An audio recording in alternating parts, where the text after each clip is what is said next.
Okay, as I guess I'm temporary chairman, I'll call this meeting of the Winona County Planning Commission to order, and we'll begin with the Pledge of Allegiance.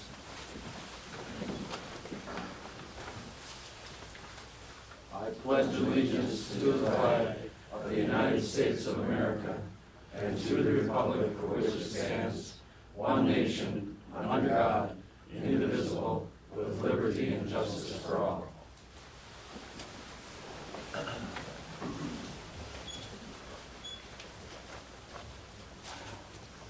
Okay, at this time, I ask all the members of the Planning Commission to, well, wait, I'm gonna make one change here. We have a new member of the Planning Commission. Mike, stand up and introduce yourself, and if you got some words to say, say them. Well, we don't have that long tonight, so I'll just introduce myself. I'm Mike Flynn. I live in Hillsdale Township over by Stockton. I'm a newly appointed one. This is my first meeting. I have participated along the way, so a lot of you know me through different government things that we get involved with as citizens. And my first mission is to get up to speed and kind of do a little listening and go from there. So thank you, and I'll turn it back over to our chair. Thank you, Mike. All right, has anybody got any disapproval or anything they want to change on the agenda? Seeing nothing, Mark moves that we approve the agenda as printed. Amended agenda, yes. Or amended agenda, I'm sorry. Pat, seconds it. All those in favor of the amended agenda say aye. Aye. Opposed, nay. The agenda is passed. All right, now we got quite a lot of typing. We got minutes from the last meeting here somewhere. Has everybody had a chance to look at them? Is there any corrections or additions you want made to them? I would move to adopt the minutes. Sheree moves to adopt the minutes. Mark seconds it. Any discussion? Seeing none, all those in favor of the motion to adopt the minutes of the November 21st, 2019 meeting, say aye. Aye. Opposed, nay. The minutes are passed as written. All right, at this time I turn it over to Kay Qualley for the election of officers. Thank you. Per the zoning ordinance, we are electing a chairperson, a vice chair, and a secretary from among the members. They each serve terms of 1 year each, and the elections take place at the first meeting of the calendar year. Any vacancy created during the year is filled by a special election for the remainder of the term. I'm the temporary recording secretary, but normally Ann Schwertl does that job admirably. Before proceeding to the election, we nominate one or more candidates. It doesn't have to be seconded, it's undebatable, and one can nominate themselves. So I'd like to start with chair. Would anyone like to make a nomination for chair? Pat? I'd like to nominate Eugene Hansen for chair. Mark? Are there any other nominations for chair? All those in favor of Eugene Hansen as chair for 2020, please say aye. Aye. Opposed? The motion carries. Congratulations. Next, vice chair. Do I hear any nominations for the office of vice chairman or vice chairperson for 2020? I nominate Mark Clark. Are there any other nominations for vice chair? Hearing none, all those in favor of Mark Clark as vice chair of the 2020 Planning Commission, please signify by saying aye. Aye. Opposed? The office of secretary. Are there any nominations for the office of secretary at this time for 2020? Kelly, were you secretary before, or? I was last year. Mark Clark? I would nominate Kelly. Kelly Stanich has been nominated as secretary. Do I have any other nominations for secretary at this time? Hearing none, all those in favor of Kelly Stanich being nominated or being passed as secretary for the 2020 Planning Commission, please signify by saying aye. Aye. Opposed? Congratulations, officers. And, Mr. Chair, take it away. Okay, thank you, Kate. The next item on our agenda is the rules of procedure on page 17.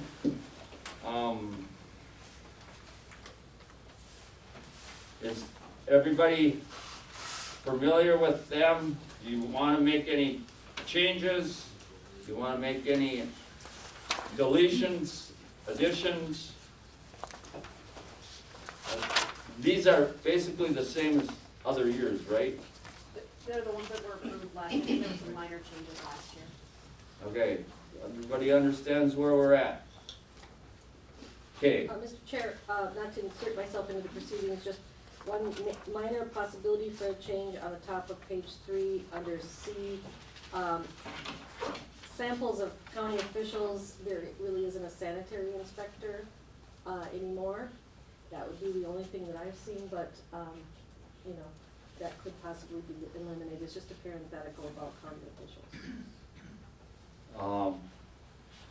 well, I make a motion that we delete sanitary inspector. I'll second that. Mark seconds it. Anything else? Steve, you got something? I guess I'd just like to make sure 7 o'clock is a good time for everyone. If some of these meetings go pretty late, I don't know whether 6 o'clock would make more sense, or if everyone's good with 7 o'clock, then let's just leave it at 7. I don't know what time staff normally, are you staying from 4:30 till 7 for this meeting too? Commissioner Jacob, oftentimes we run a couple errands, but we are more or less waiting around to come back. So it could be 6:30, it could be 6. As far as staff is concerned, we could be ready any time that this body would like. Well, the main thing would be what's best for the petitioners that have to come to the meeting, but, you know, 7 o'clock is probably ideal for them, but 10, 11 o'clock is too late for them. So, Yeah. you know, if you moved it to 6, then they might be out of here by 9:30 or something. So. Well, I would personally like to leave it at 7. That's fine with me. I know I'm pretty old-fashioned and maybe a little bit stubborn, but 7 is about as early as I can get away from the dairy farm. Mike, I would like to make a comment. Okay, Mike? Mike Flynn, of course, new on the commission. I think for those petitioners or even people on the board that have jobs, many times we don't finish promptly at 5. And depending on our location, if we're on the other side of the county, it's a challenge to get here for a hearing at 6 o'clock.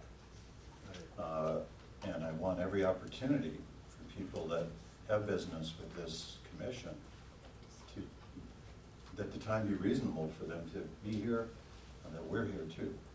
But again, my work schedule currently, I spend time in Rochester. So if I finish at 5 and we started at 6, depending on the weather. You or better if- not see a highway patrolman. Or if there's any disruption. So I just want to be sure that it's timely for everybody involved. And I too don't want to be here, no pun intended, until the cows come home. So hopefully we can get our business done and not carry on beyond 10 o'clock. I didn't make a motion, I just offered Thank you. discussion. Is there anything, Kelly? I'll make a motion that we adopt the procedures as written with the deletion of sanitary inspector. Second. Pat seconds it. Is there any further discussion? All right, at this time, all those in favor of the motion to adopt the rules of procedure with the deletion of sanitary inspector, say aye. Aye. Opposed, nay. The rules of procedure are adopted. Okay, at this time, let's go to petition number 1, I believe. Or docket number 1. Consider the petition of Theodore Humfeld of Pure Ridge Road, La Crescent, Minnesota, in regards to the following conditional use permit. to allow a single-family dwelling on less than 40 acres. Lou? Good evening. Just have a short presentation, couple mapping exhibits to run through with you, and then we'll get on to the public hearing. See if I can figure out how to work this one. The right hand, I think. Yep, Right hand? the right barrel. So we have a new dwelling on less than 40 acres. The proposed site is on Pure Ridge Road, which is south of County Road 1, down in New Hartford Township, near Dakota. Petitioners propose a 12-acre parcel be created for a new dwelling location. See the mapping exhibit shows the general layout of the parcel and location of the dwelling. It's coming off of an 80-acre parcel, which is part of a 455-acre farm. There have been a couple of smaller lot splits. You can see, oops, oh, wrong button. There we go. I think I got a pointer. No. So there's a couple of smaller parcels up the road a little ways that have come off of that farm. I believe this is the third. The petitioners can correct me if I'm wrong, but I believe that it's the third small split that come off of the farm, but the first off of this parcel. Approximately 25 acres of the 80-acre parcel is in cultivated lands, hay, alfalfa, and then 55 acres in forested blufflands. Like I said, there are some other non-farm dwellings along the road, scattered along it as you come down from County Road 1. There are prime soils on the parcel, and as you can see from the mapping exhibits, it's the proposed dwelling is within those prime soils. Class 2 and Class 3 soils on the property, but the percentage is roughly 38%, just under the 40%, which exempts them from that requirement per our 10.4.76 of the Winona County zoning ordinance. So they are being located on those prime soils, but it is exempt from the ordinance. And we have a video to kind of give you a lay of the land. Can you pause it real quick? Ann? What we're looking at here is about the southern extent of the parcel, and the dwelling location is on the high ground. So, if not right on the top of the crest here, just off to the right. Hit it. So we're panning to the north to take in the 12 acres. Where the draw is up above there, and that shot would be the northern property line, and that would extend to the west. Then you can see some of the development pattern, some of the dwellings along Pure Ridge Road, heading out towards County Road 1. And then we'll pan to the east. So you can see it sloped off pretty quickly off of the road. There's a couple of farms at the end of at the road. The dead end, the road dead ends not too much further past the car there, probably within a mile. And now we're panning back around to the proposed dwelling site. And that is about the end of the video. Now, this is the road that's, what do we call it? Pure Ridge Road, or? Pure Ridge Road, it's a local So road. the driveway will be off of this road. Yep, it'll be right off the top here into the dwelling yard of the home. And that's covered by Township Road. the township road, so they have to get a permit from the township, or? They need to contact New Hartford Township to see if they issue permits and review permits for access. Not all townships do. But yeah, they'll need to reach out to the township and see what their process is. That's all covered after we decide on the conditional use permit. Yeah, that'd be part of the, they do that leading up to their development certificate, All right, so.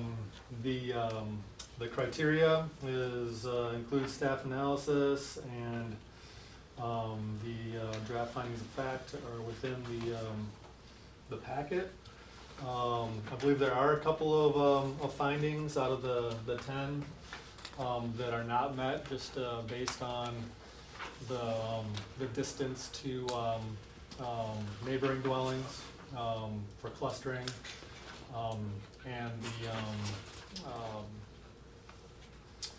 location on soils or on a field that's been, cultivated for, you know, for quite some time, so. There's those two criteria that would not be met, but, staff found positive, findings for the rest, so. If you have any questions for me at the moment, I can try to answer those, otherwise you can move to the public hearing and feel free to ask any questions as you go. anyone have any questions for Lou? I do. Jerry? On the drawing on the page, it's 43, is there a second septic site? And I don't see where it indicates the well, but I presume, Right, that would, that has not been, shown yet, I don't believe that they've had anybody on the site to look at septic, or do, soil borings. Even if they had, that's more part of the development certificate of septic permit, so that'd be the next step in their permitting. They wouldn't be able to do that until, soils aren't frozen and then they're, dried up, so probably next August or something, the way things have been going the last few years. Thank you, Lou. Okay, at this time, does anyone representing the petitioner want to stand and speak their piece? Start out by saying your name and address, and then say what you want to say. I don't want to speak, I'm just grabbing my notepad. Oh. Okay, while we're waiting here, are you all right, Chris, without a table, or? I'm fine, thank you. Okay, well, I realize this is the first time for this meeting here, so if you need something, let us know. Thank you. You're welcome. Okay, seeing nobody stepping forward, at this time, I need a motion to open the public hearing. I move to open the public hearing. Mark moves to open the public hearing on docket number 01 on 1-16-2001. Vince seconds it. Is there any discussion on this motion? Seeing none, all those in favor of opening the public hearing on docket PC 1-16-20-01, say aye. Aye. Opposed, nay. The public hearing is now open on docket number 1. Anyone wishing to speak, please step forward, state your name and address, and say what you desire to say. For the second time, anyone wishing to speak to docket number 01, please step forward, state your name and address, and say what you have to say. For the third and final time, anyone wishing to speak to docket 01-16-20-01, please step forward, state your name and address. Need a motion. Move to close public hearing. Mark moves to close the public hearing, Vince will second it. Any discussion on the motion? Hearing none, all those in favor of closing the public hearing on docket -01, please say aye. Aye. Opposed, nay. The public hearing is now closed. Is there any discussion by anyone on the planning commission? Just wondering why the petitioner wouldn't come to, why nobody would care for the petition. Anyone have any information? We're here. Oh, you're here, okay. That answer your question, Mark? Okay, First time here, so I didn't know what to expect. all right, that's fine. Does anyone have any discussion on the planning commission about anything in regards to this petition or CUP permit application? Seeing none, at this time, let's go to the findings of fact, right? And what page are they on, Sheree?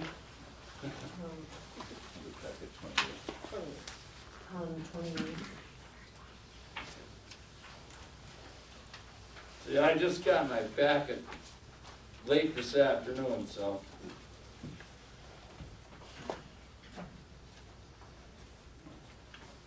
Does anyone have any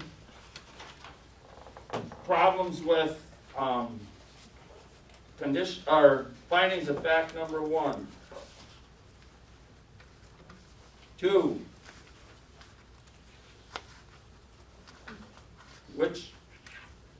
Which are the two that, oh,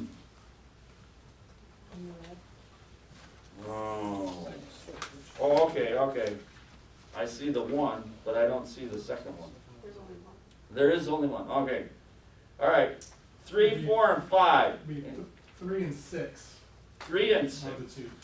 Okay, well, 3 isn't red in my packet. That was a typographical error on my part, that should be does not. Oh, okay, 3, we all understand it says, it should be does not. Does anybody have any problems with that?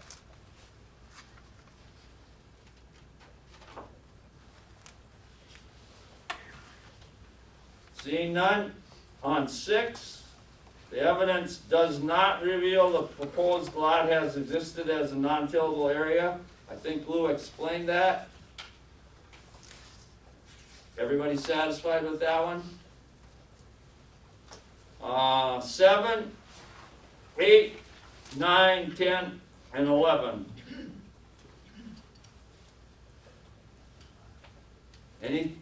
Any discussion or comments on any of the 11?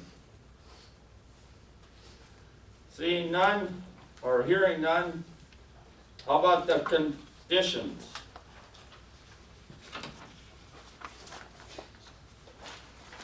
We've got 4 conditions. Anybody have any problems with them?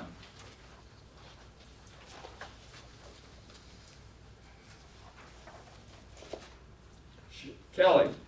I'd like to move that we adopt the findings of fact as prepared by staff and recommend, and adopt the conditions as well and make a recommendation to the board to approve this. Okay, is there a second to that? Second. Patrick seconds it. Is there any further discussion? How does that enhance our procedure? Because the findings of fact are, again, being new here, were to help us, review things. And you're suggesting that the two be adopted together in entirety, right? Right. And as we went through the facts, I just don't see how combining it changes the end result. We have to, Mike, we have to do that so that we have legal basis if somebody disagrees with what our recommendation or denial is, so that the legal staff has something to back us up with. Okay, so in the future though, can our legal staff reformat, these hearings?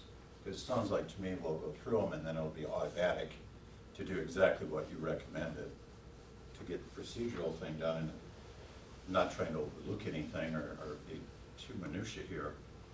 But as I reviewed things, it's nice to know these things, but as I was taking them one by one, and if it wasn't clear to me, and, I'm assuming other people in the room, it wasn't clear, but it sounds like they go hand in foot, so why aren't we formatting it so that when we get to it, we're not having to make that motion, every time? I know this could change, and I know other fellow commissioners can answer that probably. Mark, Because sometimes we take the findings of fact and Change we'll them? change it, because we don't always agree with staff, because. Okay. Don't always agree. let's leave it at that. this is So- not a typical No. first Okay, petition, or, okay. Sometimes we change half of them, some of them, and then the conditions, sometimes we'll add 2 or 3 conditions. If you don't think that's enough because of something we found in the findings of fact, we can add more conditions. And we could have done one at a time. I mean, we could have, sometimes we approve one at a time or go through them that way. And sometimes we just put them all together if they're not contentious. Sure. Just put them all together to get done. I thought that's kind of what our chair was doing, and then he kind of lumped them, skipped them and went to the ones Well- that did not. I understand the procedure now, and I don't have a problem with that. It just seemed confusing to have to add that motion. And the fact that things No. are not agreed and stuff, I'll accept that too. Mark defined that well, he did.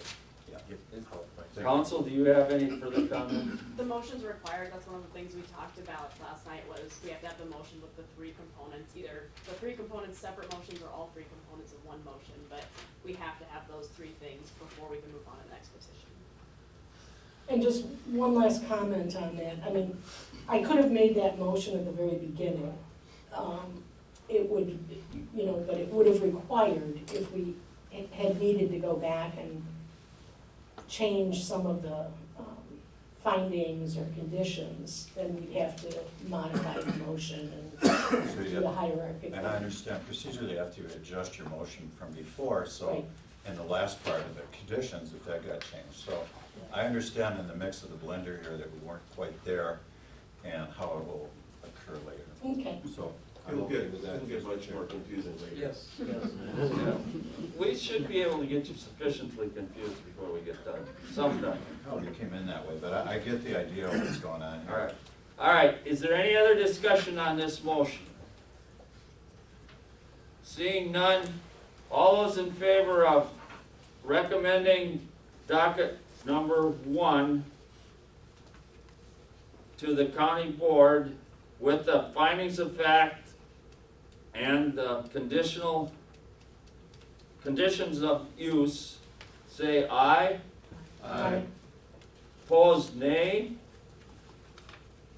This petition is passed, and you understand as a petitioner what the next step is?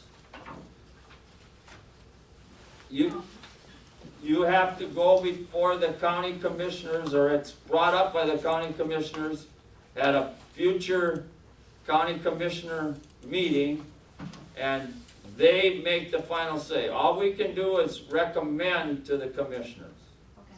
Okay. Okay? If you have any questions, you talk to the staff, and they will answer them for you. Okay, thank you. Thank you. All right, let's go to, Mr. Chair. yeah, I just add that, right, as of this schedule, it looks like that would be February 11th, that it would go in front of the county board for final. okay. All right, let's see.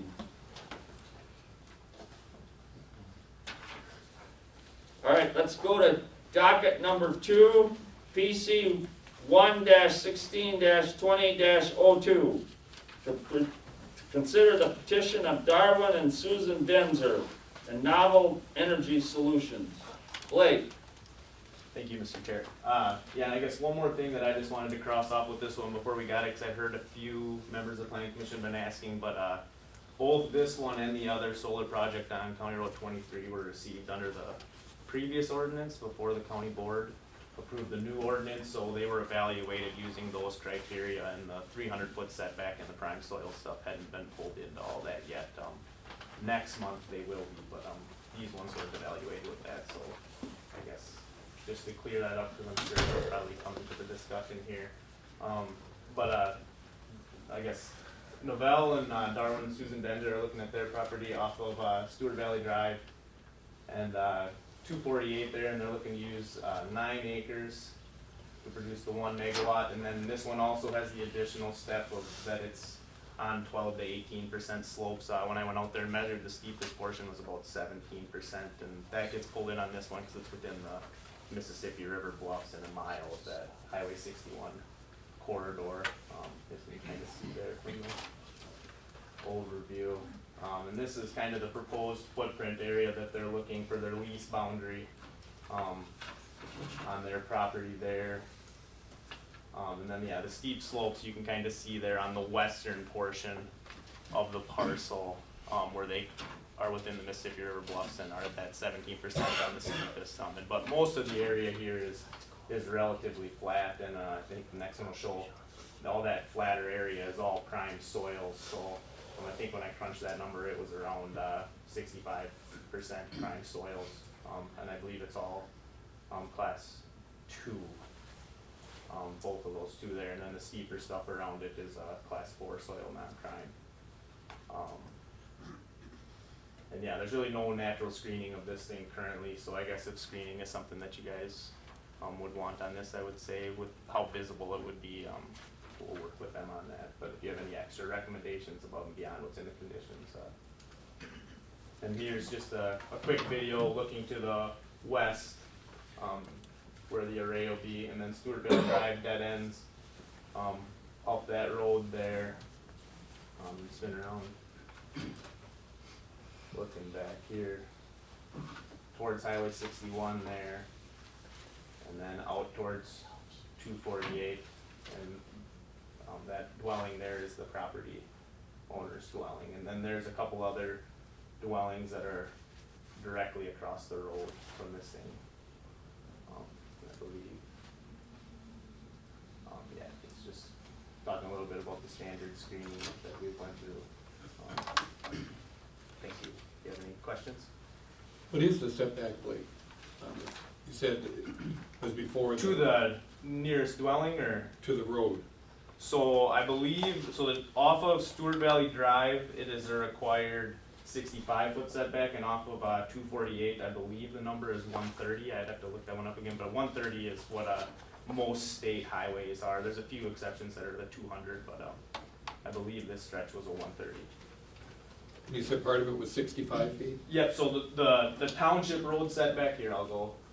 So the township road setback that kind of runs back to the dead end, that's in all of a 65-foot setback, and then the larger setback, and I actually believe that the setback might actually be the property line there. It looks like they've taken that as road right of way already, but I believe the number is 130 feet. And that's for all structures, and that's I guess where these solar arrays are currently treated as a structure, so they get the same setback as a dwelling would be required. Thank you.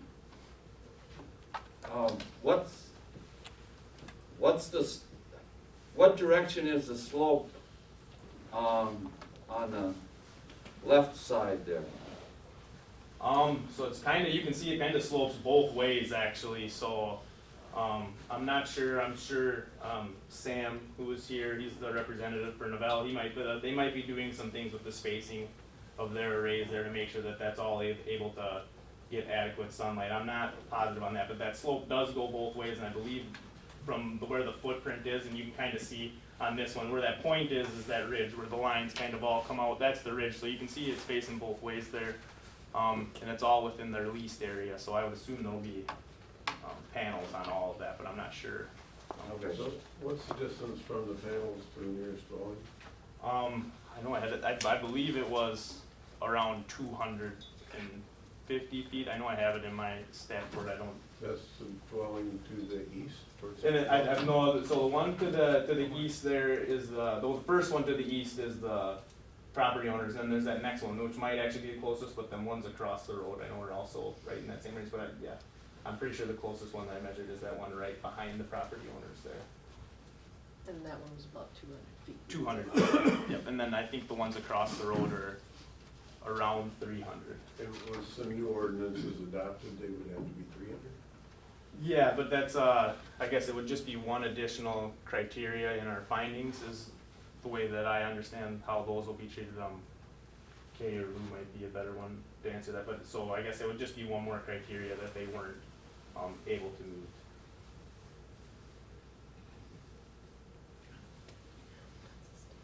Any other questions? Thanks, Blake. Thank you. At this time, does somebody from Novel Energy, I presume you're here, you want to speak? Sure.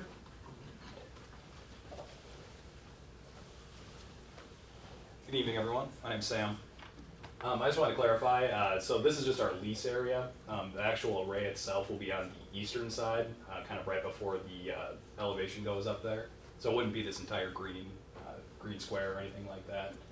Right now, we haven't finalized our landscaping plans, but the plan right now is to get the entire west side all along 248, and then that kind of angled part on the northwest side as well to screen from that dwelling up there. Just here to see if there's any concerns or questions, or if you want to see additional screening or any other kind of concerns, I suppose.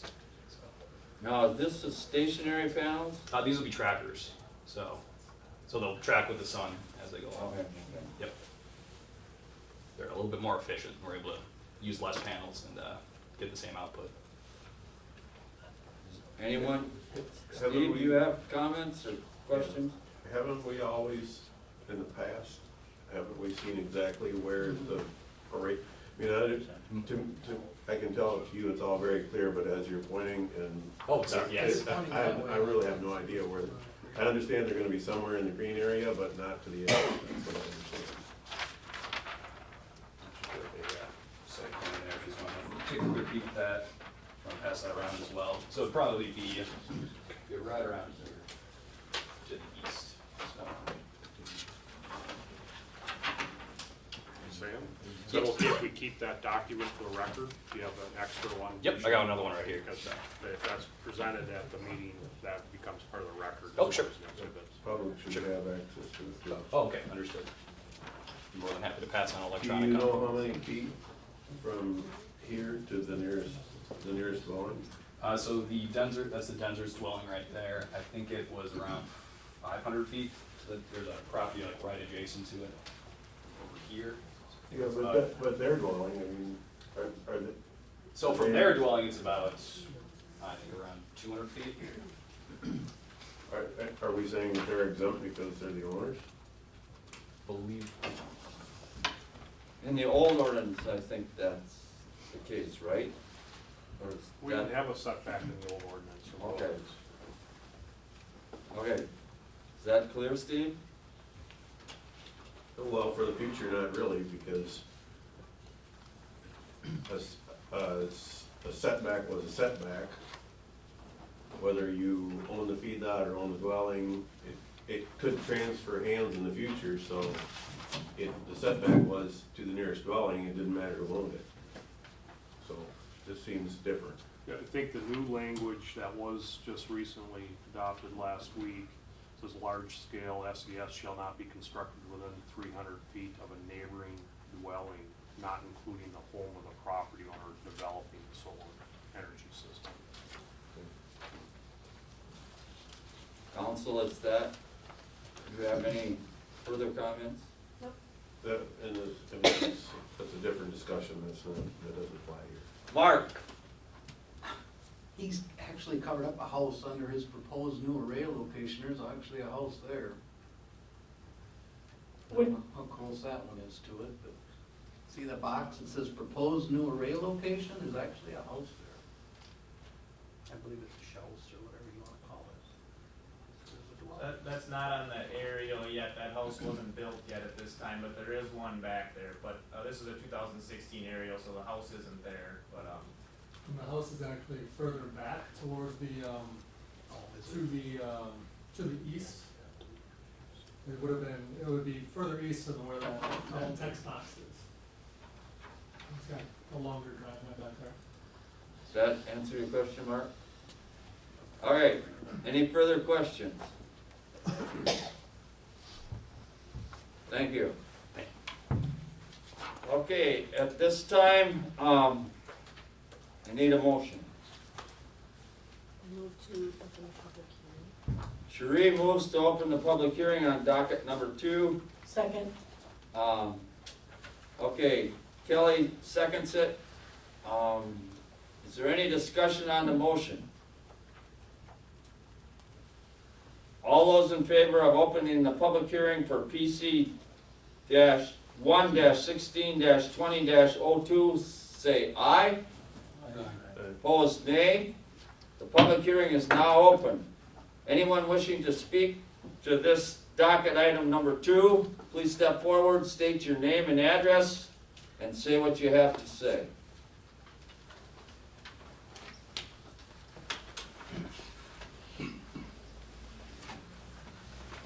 My name is Mike Keekbush, and I live at 25775 Highway 248, Minnesota City, Minnesota, 55959. I have lived there since 2006. I would not want solar panels located across the highway from my property for the following reasons. I feel this will be an eyesore for the area and has the potential to negatively affect the value of my property. I cannot afford to have the value of my property negatively affected, and it could make it more difficult for me to sell my property in the future. One of the primary reasons I purchased my property was because of the view of nature I have. I would not want to look out my windows or be in my front yard and look at solar panels. I would not want solar panels made with toxic materials, including cadmium and lead, located that close to my property. I have also seen non-glare type solar panels, which I'm told are being used in this application potentially, and I've seen that there's actually a large amount of glare from them. And I would not want to be looking out the front of my property and be staring at the sun, off the glare off the panels. Also, I'm concerned if there's glare off these panels, if it could potentially blind drivers on the highway and potentially cause more accidents on the highway. And finally, for the last several months, I have also been seeing a kind of at the top of the left corner of where that green box is, there's a bunch of trees up there. There's actually been a bald eagle that's been sitting up in that area. I don't know if there's ordinances as far as protected species goes, but I just wanted to bring that to the attention that I've been seeing that there in case it would affect its habitat. So, that's all I have. Thank you. Thank you. Could I ask a question? Sure. Sir, could you Yes. point to the house that you live in? Yes. Is there a laser we I can use? live right here. Okay, This is my house. It's not working. thank Oh. you. Yep.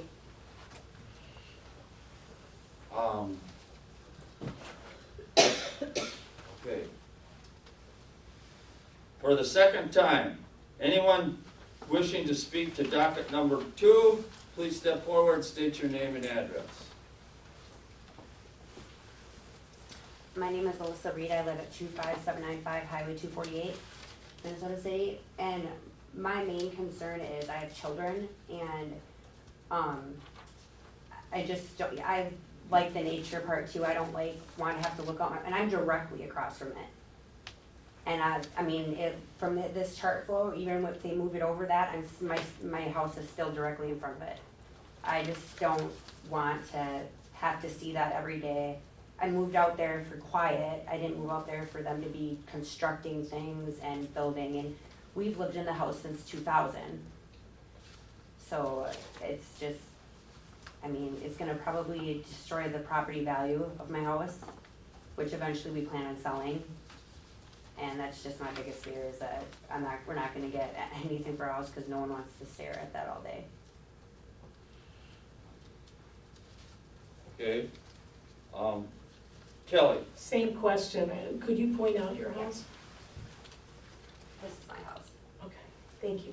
No, I didn't see that. Vince's head is in the This is way. my house. Okay, okay.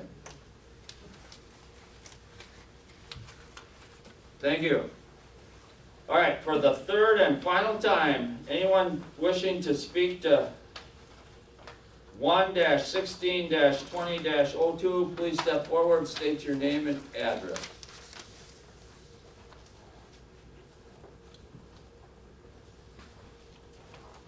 Yes, Albert Butnoff, 20997 County Road 23.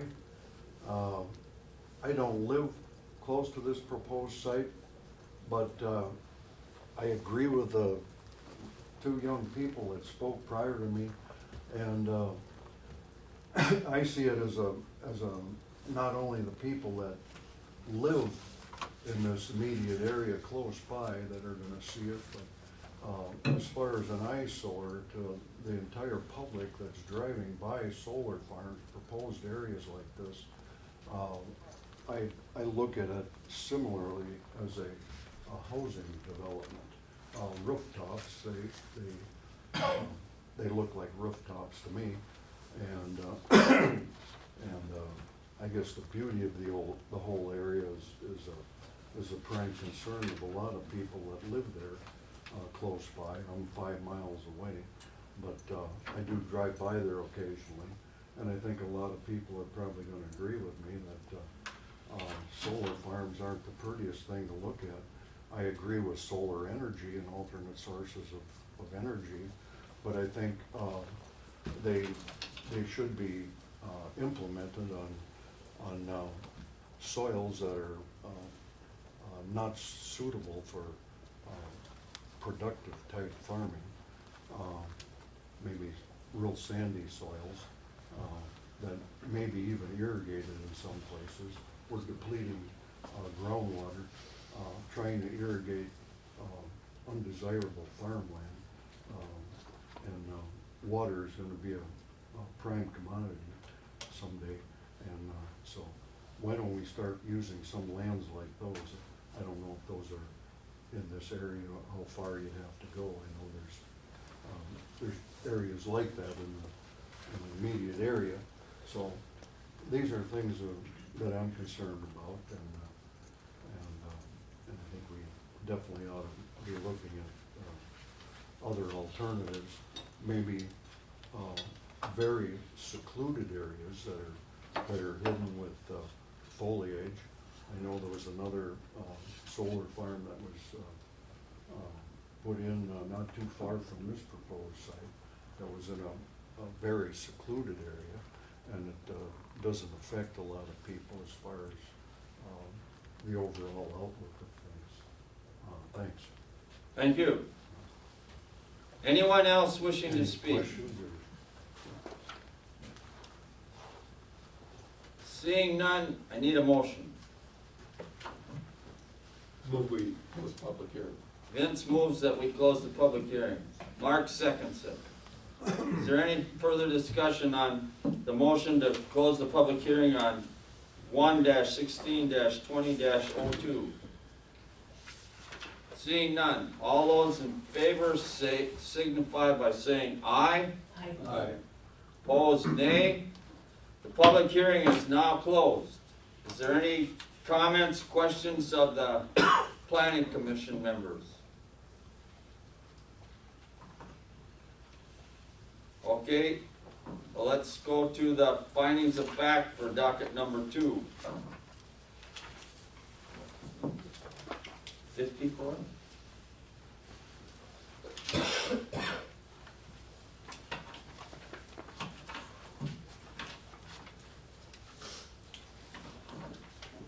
have a question. Mark? Well, according to what the staff analysis, it said the nearest neighboring dwellings are 150 feet at the northwest and 200 feet to the south. So if we would have been in our new things, then we couldn't have, then they would have been too close to the neighbors, right? Yeah, but we have to go by the old ordinance, at least for this proposal one. Because that was in effect when the Right. CUP application was submitted. Let's not make me have to compete with Stephanie here. The less I talk, the better it all is, we know this. Well, I would second that for myself. You know, I do have a question of staff. I don't know if this is possible, but I was wondering if we could see the video again. Would that be too much?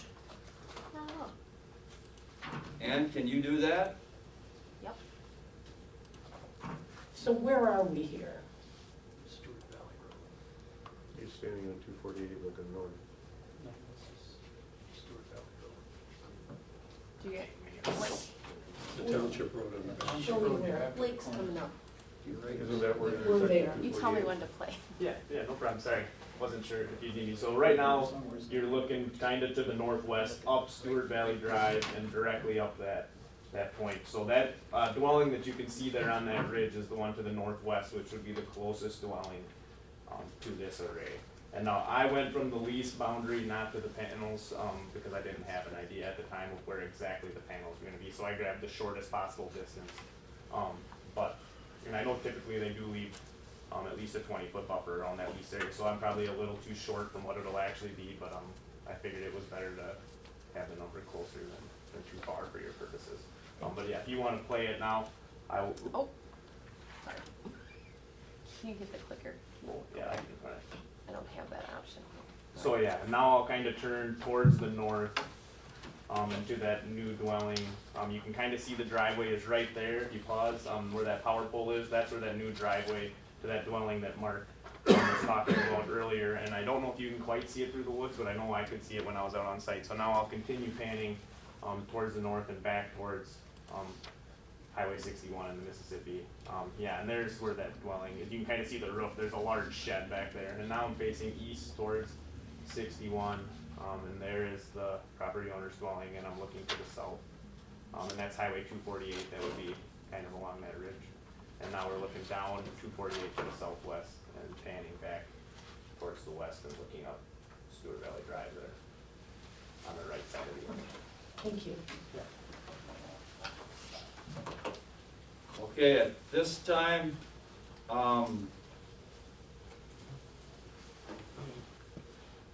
anyone have any concerns about the findings of fact? Starting with number one. Vince? Before the Novell Energy put in their best management practices, 24 pages here, and then there's a MPCA list there. Does all of that stay with all of this, or all of these actual conditions, or are they just, as well as our conditional use permit stuff that we have, our findings of fact and so on, do these remain with the petition, or are they, is it dependent on them?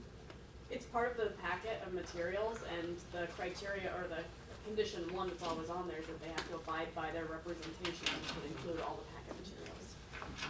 I haven't been able to find anything about landscaping, and I can see a lot of erosion control, but nothing about hiding it. I'm thinking about the neighbors who came up and said, I'm gonna be looking at panels.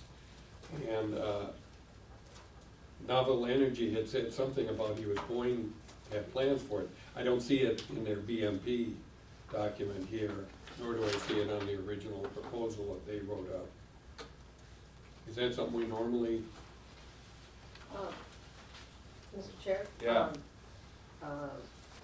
The condition number 3 is on for your consideration, because if you look at findings of fact number 3, and also it's referenced in number 2 in the language there, that without the submittal of screening, that it can have an adverse effect.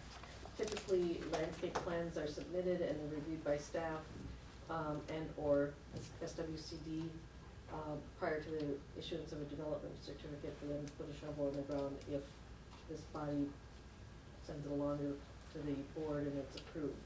So then they review the stormwater erosion control plan, they review and submit and review a landscape plan, and a landscape maintenance plan, and a pollinator/ground cover plan with staff. Typically, but is it a prerequisite? You use the word typically. To get a development certificate, if it's in the conditions, then they have to do it. So if I was one of the concerned neighbors, so I'm thinking, just on that, I would expect that to be the case, that it would be screened and I wouldn't be looking at them. Is that?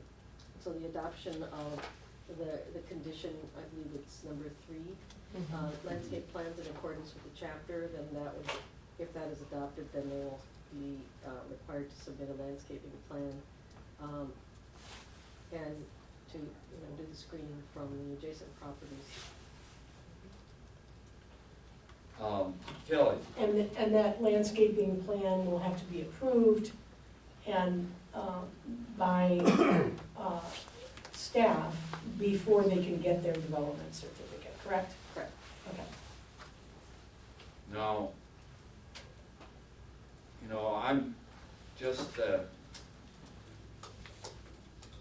old farmer here, but how do you develop screening that's gonna prevent the neighbor from seeing 11 acres of solar panels On a hill. on a hill? On I mean, that'd take 100 years to grow trees that tall. And then it would block the solar panels. Yeah. So we're kind of in a quandary here, as far as I'm concerned. What's the height of those, if they're traveling or follow the sun, what's the height of those? Not more than 15 feet. They can't be over 15 feet. Mike? However, when traveling, and again, I want to point out, I think that number 3, I know we're on number 1, but it is what we're talking about. If you travel 61, which I did this afternoon, you can clearly see the boundary on 61. So trees and heights, when you're on a slope, as we're talking, and we can see that on the picture, yeah, I think the visual of this is going to be quite challenging. And again, I want to point out number 3, which ties into number 2, is very concerning to me. And we heard 3 people speak about that visual issuance of 2 direct neighbors.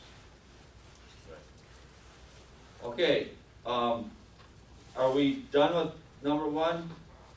Is there any questions or comments on number 2? All right, let's revisit number 3 then. Is there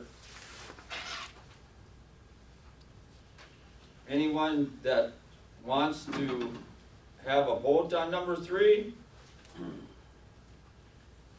Now, you see, we can say that we don't agree with some of these findings of fact and still approve the conditional, or recommend the approval of the conditional use permit. Do we all understand what we're doing here? Okay, does, The question I have is one I asked last night at training. Is property rights. You go for the rights of the property of the petitioner, or for the people that have to look at the petitioner? Who has the property rights? It's not a property right. And some of the things that I was finding suggested that there hasn't, in Minnesota at least, been a finding that you have a right to a view. You don't have airspace rights over your neighbor's property, and necessarily you don't have the right to the visuals. We try to mitigate that with our zoning ordinance so that everybody can enjoy their property, but it's not necessarily a right.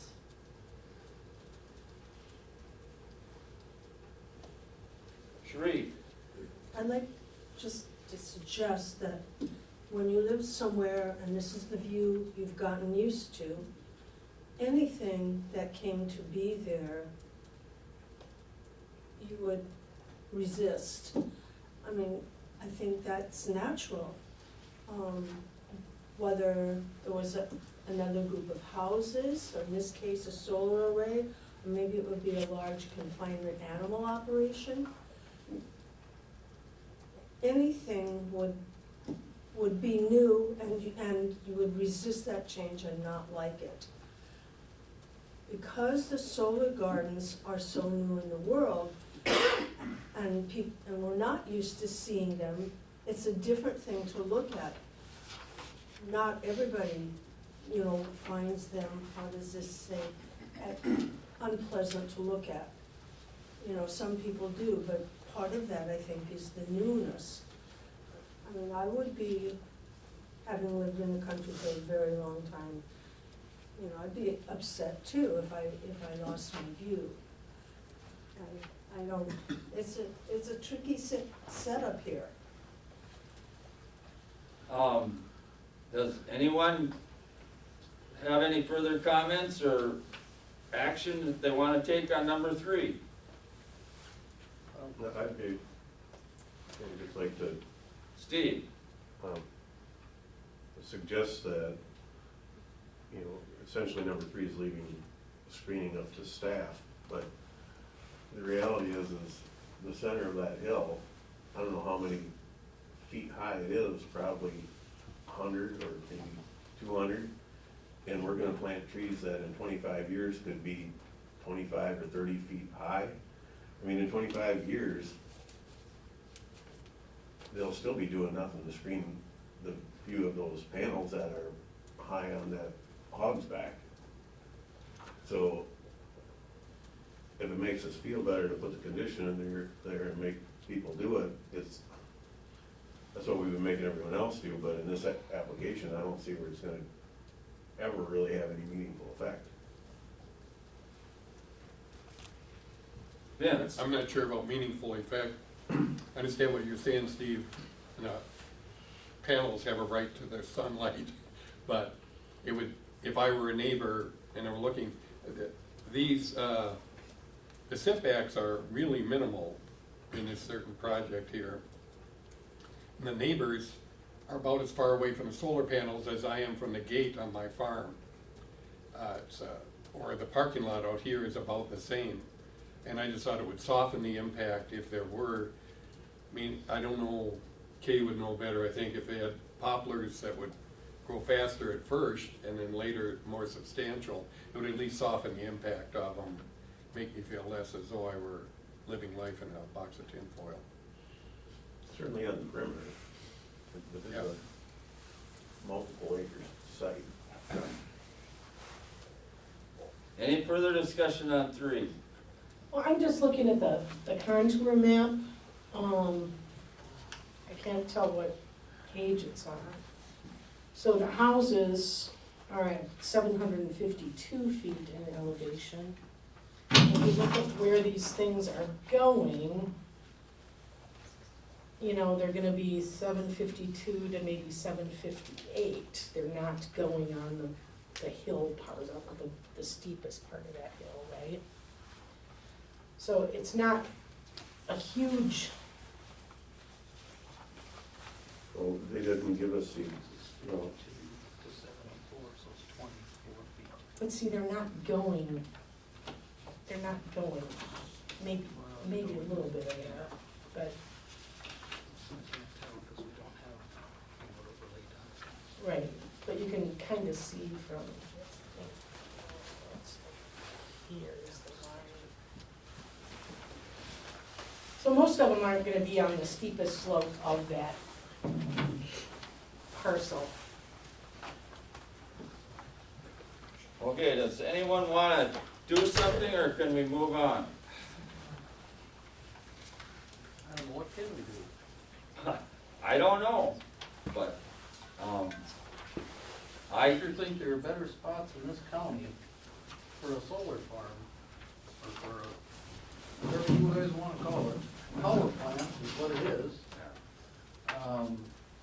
Then here, when you have neighbors that close, that are really concerned about their health and well-being and place to live.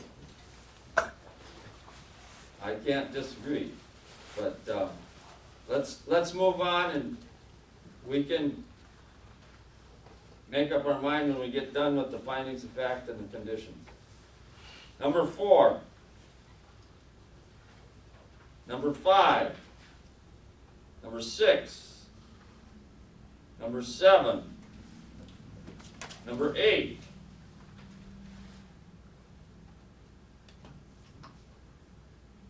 And we all understand, we've been through this several times before, what this one entails, so I don't suppose we're gonna change this instance over any of the others. All right, let's go to the conditions. Number 1. Number 2. Number 3. Number 4. Number 5. Number 6. Number 7. Number 8. Number 9. Number 10. Number 11. Number Hold it, 12. hold it. Whoa, number 11, Mark? No, 10. 10, okay. You're way too fast for me tonight. Well, I'm sorry, but I'm trying to I speed this up. understand. I wish I could get some better handle on the decommissioning of these. Is there any way we could somehow get staff to look into? I mean, I was given the other day a thing about solar panels, and you don't know if it's true or not, and that's the problem I'm having. Because they're comparing the waste of solar panels being built, they claim is worse than nuclear waste. Now, I don't think I believe that, but it's just, you read all these things and you don't know which ones are true and which ones aren't. My point is, we're supposed to put a $30,000 escrow away, and in 30 years, our kids might be smart, or grandkids might be smart enough and declare them hazardous material. When they decommission them, they might have to wear hazmat suits, and it may cost $1 million to take them down. And what's gonna happen, who's gonna get stuck with that bill? The county, the property owner? I don't know, but I just wish I could get a better handle, and maybe they have knowledge that I don't, but we don't know what's gonna happen 20 and 30 years from now. Okay, Mr. Chair, so a couple of quick things. The applicants, in order to get a development certificate, have to prepare a decommissioning plan with a certified engineer. So the list of components and parts have to be submitted by this engineer.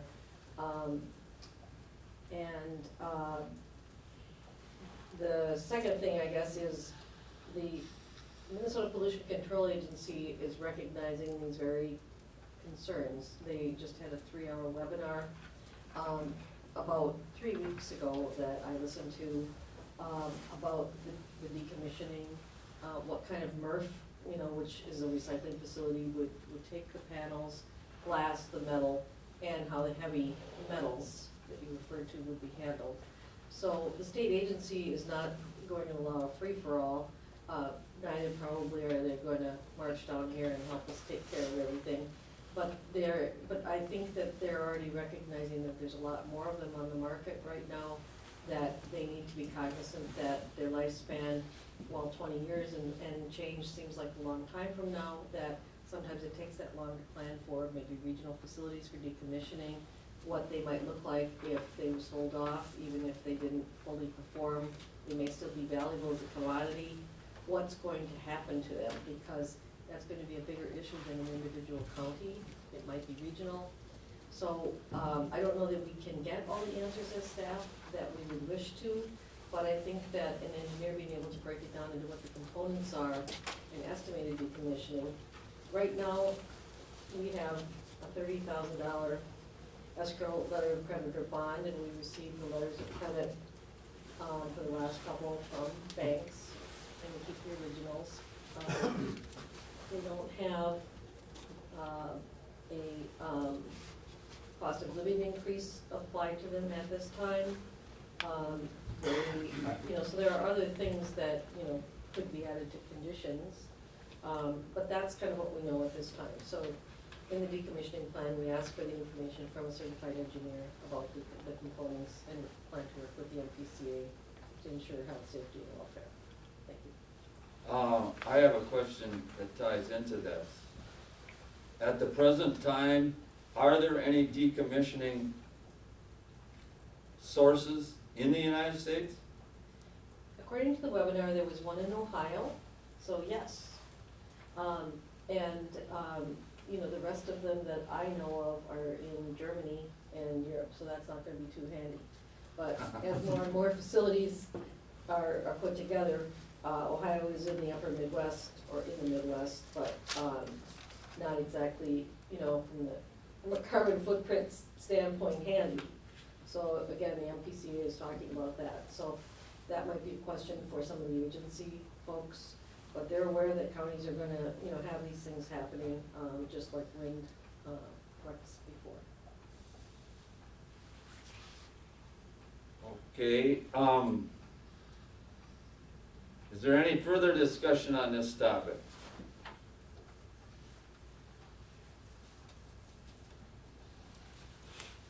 Personally, Mark,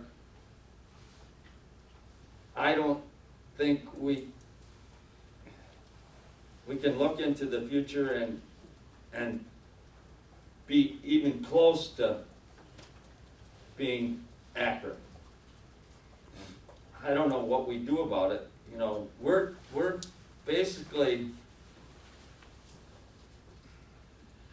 in the infancy of this industry, and who knows what's gonna happen. I'm old enough to remember when we approved DDT, and like I told a member of the audience that's now left, I have two real close personal friends that were stirring DDT with their bare arms. They both died of Parkinson's disease. And it saved the bald eagles when we banned DDT, but it didn't save those two gentlemen. Mark? Well, just on that same comment, I have a book at home, a John Deere little book from 1936, which tells you how to make lead paint from fine ground lead. How many pounds of fine ground lead it takes to make lead paint. So that wasn't that many years ago. So, right, I don't know what the future holds either, but I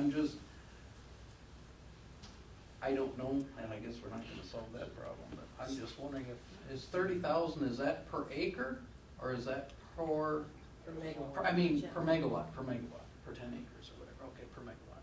Steve? Well, I share Mark's concerns. We should have current information on if a solar facility, for whatever reason, hail, storm, or whatever, how are solar panels currently are they recyclable? Are they recycled? How are they disposed of currently? I mean, you said there's one facility in Ohio that's being decommissioned? Mr. Chair, Commissioner Jacob, I stated that I listened to a webinar that mentioned that. I don't have any empirical proof of it. It was conducted by the NPCA. I might suggest we ask the industry representative for this particular project if he has any current information. Would you please step forward and attempt to answer this question? Sure. Sorry to say I don't have exact specifics on that. I know it does go for metalwork reclamation, but we're so early on in this, and they do have a 25-year life that we don't have exact figures or where they're going to be going or what will be the end result of that. So I could reach out to some contacts and get some information together, but at this time I don't have that. I mean, we can't predict the future, but we should be able to know what would happen today if we had to dispose of, I mean, at the rate we're putting these in, many acres at a time, we should know what we're gonna do with them tomorrow.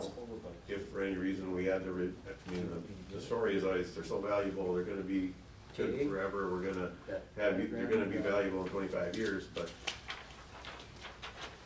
we still should know what we would do with them tomorrow if we had to dispose of them. And that should be information that should be available to us. Mr. Chair? Oh, I'm Yeah, sorry. Kelly.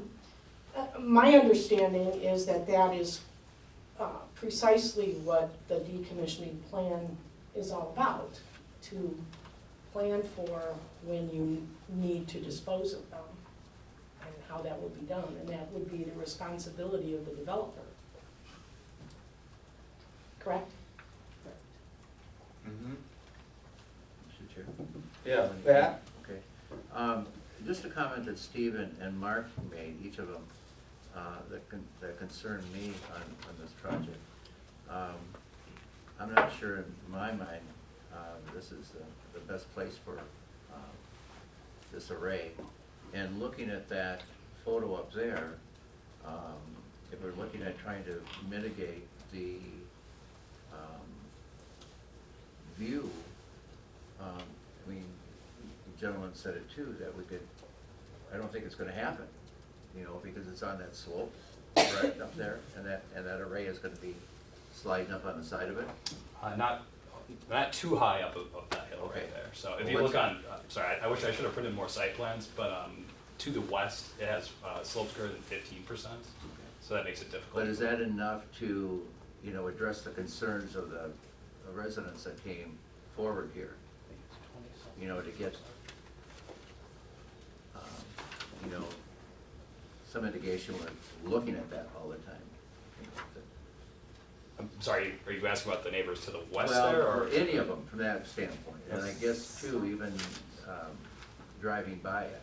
You know, the other ones that we've talked about in the past here, years past, or whatever, it seemed like we could, you know, get something with trees or, you know, something to block that view of the array out. But I'm not too confident what I'm seeing here on, and what I'm looking on this, that that's going to help much. Well, like, one thing when we do screening, the trees that we pick, they're evergreen trees. Typically, when they're mature, they're about 12 to 14 feet tall. That's what's gonna be going all along 248 there, and then on the west side of the fence, of the property square that we were looking at on the diagram. And then, usually those are staggered, and then we have shrubs going in there, so. That's an attempt, but I don't know, I guess personally I look at that as that really gonna address the, It's hard to say, because like You know. I say, you don't really know until about 10 years down the road, once the trees are mature and established, that you can actually see if it's abundant. But at the time of, when we're starting to build it and get the trees in there, we believe that does meet that requirement. Sheree? I frankly think it's not reasonable to expect that a solar array of that size can ever be blocked out from view. It just becomes part of what's there, and you get used to it.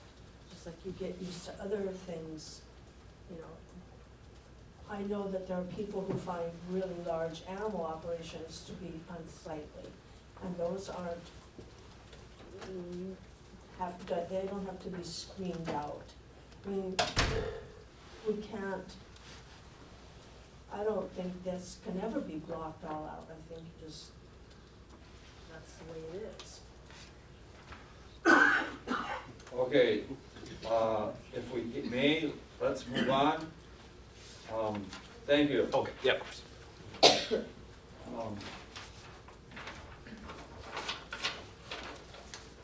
That was 10, is there anything on 11?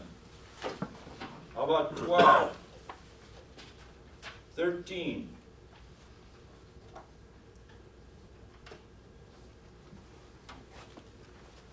14?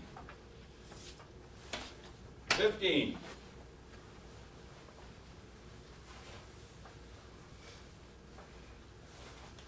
Okay, that completes the list of conditions.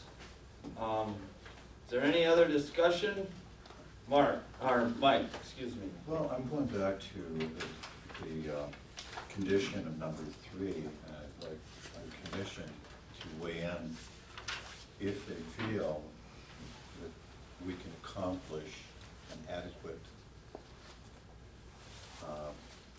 landscape plan. And I agree, we're not gonna block this thing out totally. We need to mitigate something that's acceptable and reasonable. And are we confident before we issue the development certificate that that can be in place? Because it means a lot to me as when we vote on this.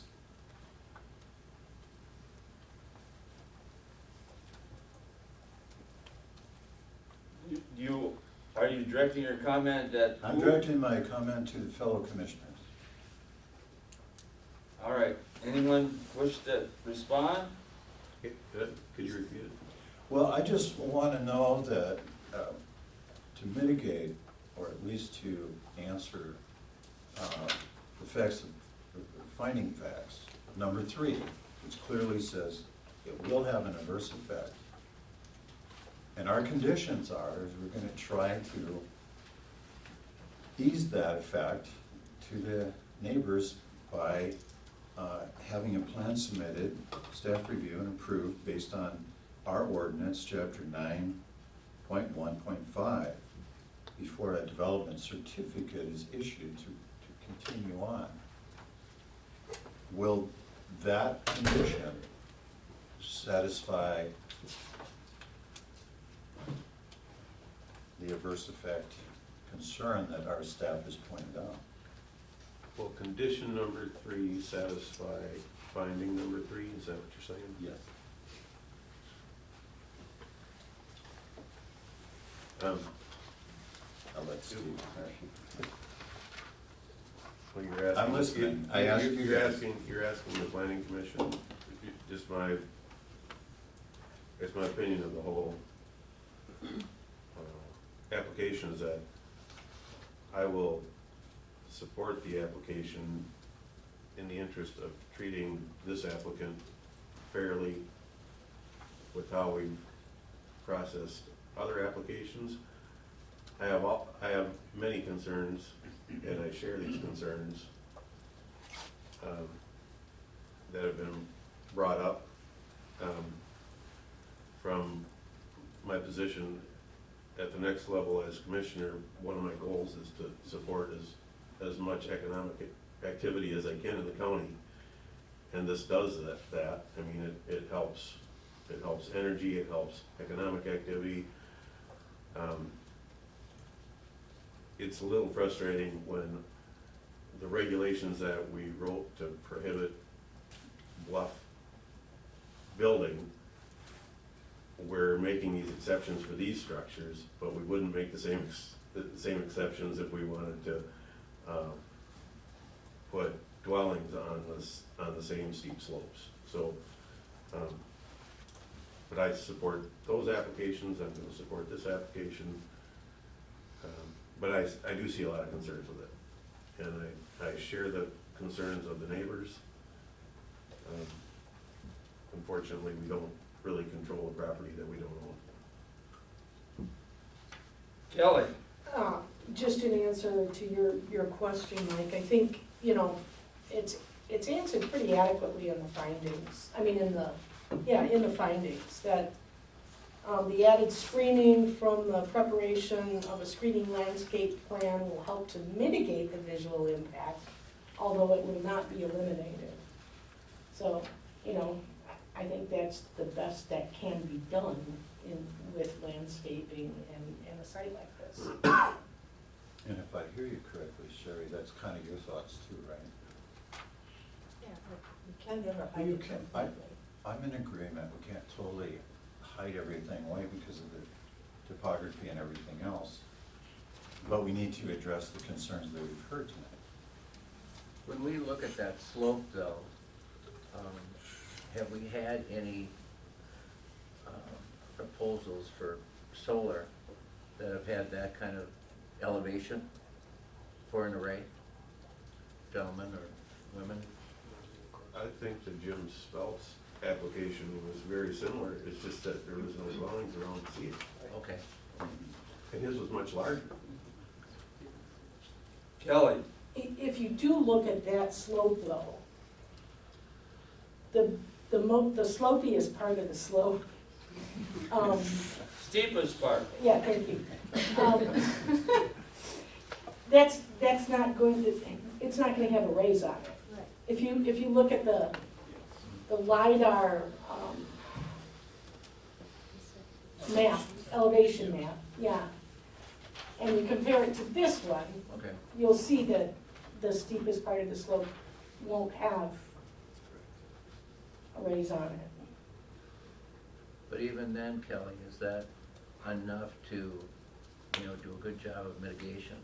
Or are we just, I don't know, I have some struggles with it too, just like I think Steve does with it. That's the question. Yeah. Okay, at this time, I would like to move on here. I guess the final answer, Mark, is that we all get to vote on whether we recommend or not recommend this to the county commissioners. And so let's move in that direction. Mark? I move we do not accept this. I have a lot of weight on number 3. The elevation map that I have shows the panels, unless that's not right, is about 20 feet above the house. There is no way to screen that. And I think that the neighbors, I think their thoughts and I just think there are better places in this county than this close to the Mississippi River. I mean, as far as, that's a heck of a nice scenic drive through there. And I just don't think all the screening in the world is going to cover it up, or even come close to it. Okay, so you move to, I move to deny it. okay, I'll second it. Pat seconds it. Is there any further discussion? Seeing no further discussion, all those in favor of denying docket number 2, I suppose I should read, yeah, docket 1-16-02, Just, council? just to clarify, is that a motion to adopt the findings and recommend denial of the permit? Yes. With emphasis on finding 3 factors. Okay, this, are we clear? Do I have to start over again, Stephanie? Okay, so we have a motion to deny the approval of docket 1-16-02 or 20-02, and with the findings of fact, number 3 as the reason for denial, and the conditions as stated. All those in favor, please raise your right hand. Or, whoops, I'm left-handed. So we got 5. All those opposed, raise your right hand. The Planning Commission vote is recommending a denial to the county commissioners. Is that correct, Stephanie? That's correct. Okay. You understand that it goes to the county commissioner? Yep. Okay. Let's go to number 3. Steve, this is getting almost as long as Joe Bamenek's funeral. All right, staff, who's got this one? Eric? Okay.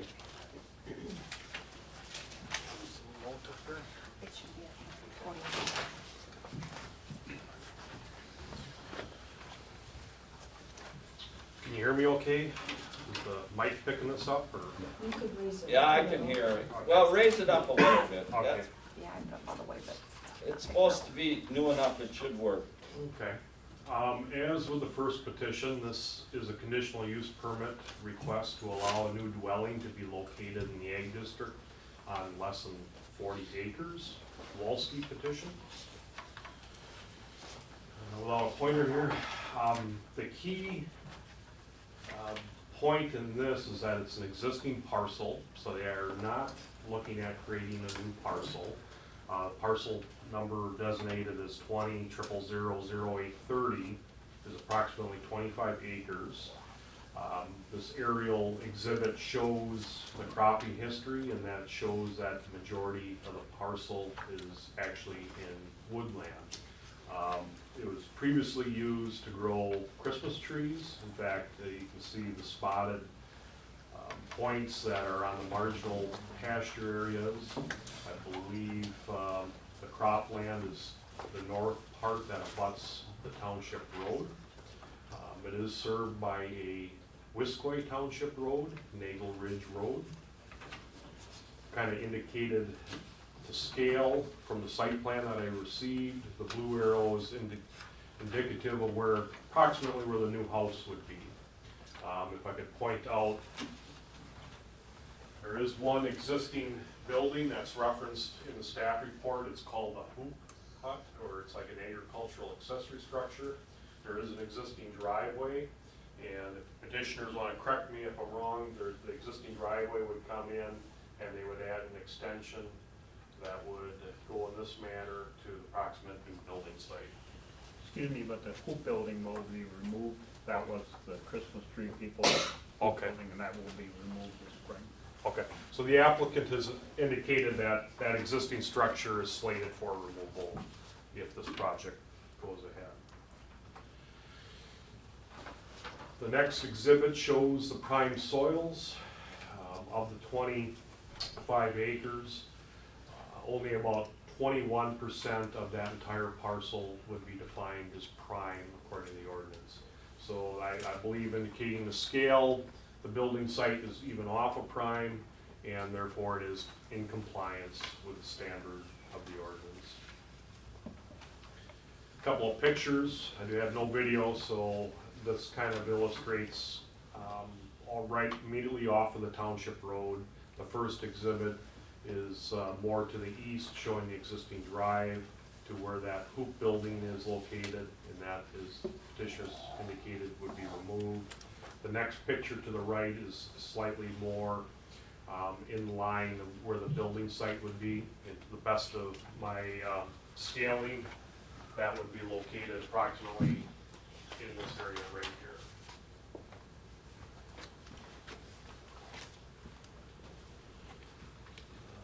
One other exhibit, this is the LiDAR that shows two-foot contours.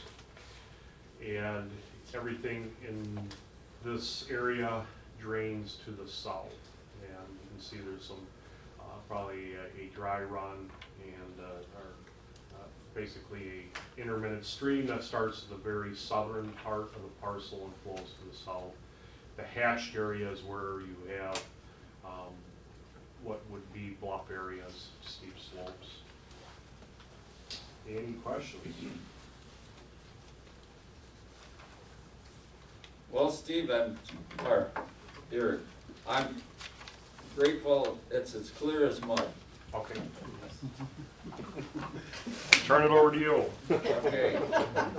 At this time, does anyone want to speak on behalf of the petitioner? I don't know. Sure. What do you have to say? Good evening. I'm Steve Walski. Live at 30946 County Road 17 for just about 60 years. I bought that, what we called Fabian Farm, quite a few years ago. And about a year and a half ago, our granddaughter and her boyfriend showed some interest in moving out there. Building a shop. He works on his race cars out there. And for a grandparent, it don't get much better. So with that, I certainly hope that we get this approved. Thank you. Is there any questions from the planning commission members of Steve? Okay, this time we need a motion. So moved. Kelly moves and Pat seconds the motion to open the public hearing for docket number 3. All those in favor say aye. Aye. Opposed, nay. The public hearing is now open on docket number 3. Please anyone wishing to speak, please step forward, state your name and address, and say your piece. Anyone wishing to speak to docket number 3, please step forward, state your name and address. For the third and final time, anyone wishing to speak to docket 1-16-20, 2023, please step forward, state your name and address. Mr. Chairman, I move that we close the public comment. Okay, Pat has moved and Sheree seconds the motion to close the public hearing. All those in favor say aye. Aye. Opposed, nay. Okay, findings of fact.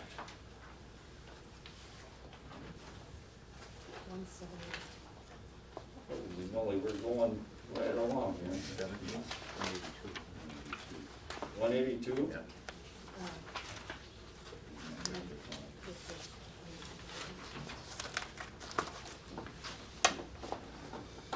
Okay. Here on page 182, we have the findings of fact for docket number 3. The only one that is staff has said is not acceptable to the long-range plan is number 9. Does anyone wish to comment on the first 8?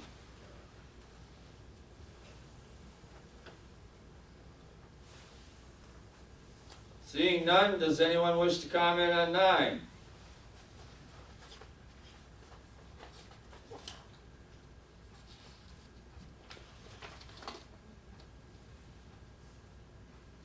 About 10? 11? All right, how many conditions we got here? Oh, crap, this is only 5. Anybody have any comments on the conditions?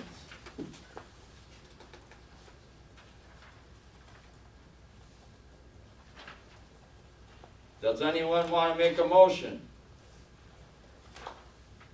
I move we accept the findings and conditions. And do you move to approve or, okay. So Vince has made a motion to approve or recommend approval of docket number 3 with the conditions and findings of fact as stated and gone over. Mark seconds it. Is there any further discussion? Seeing none, all those in favor of recommending the approval of 1-16-20-03, say aye. Aye. Opposed, nay. Okay, Walskis, do you understand the next step? Okay, good luck.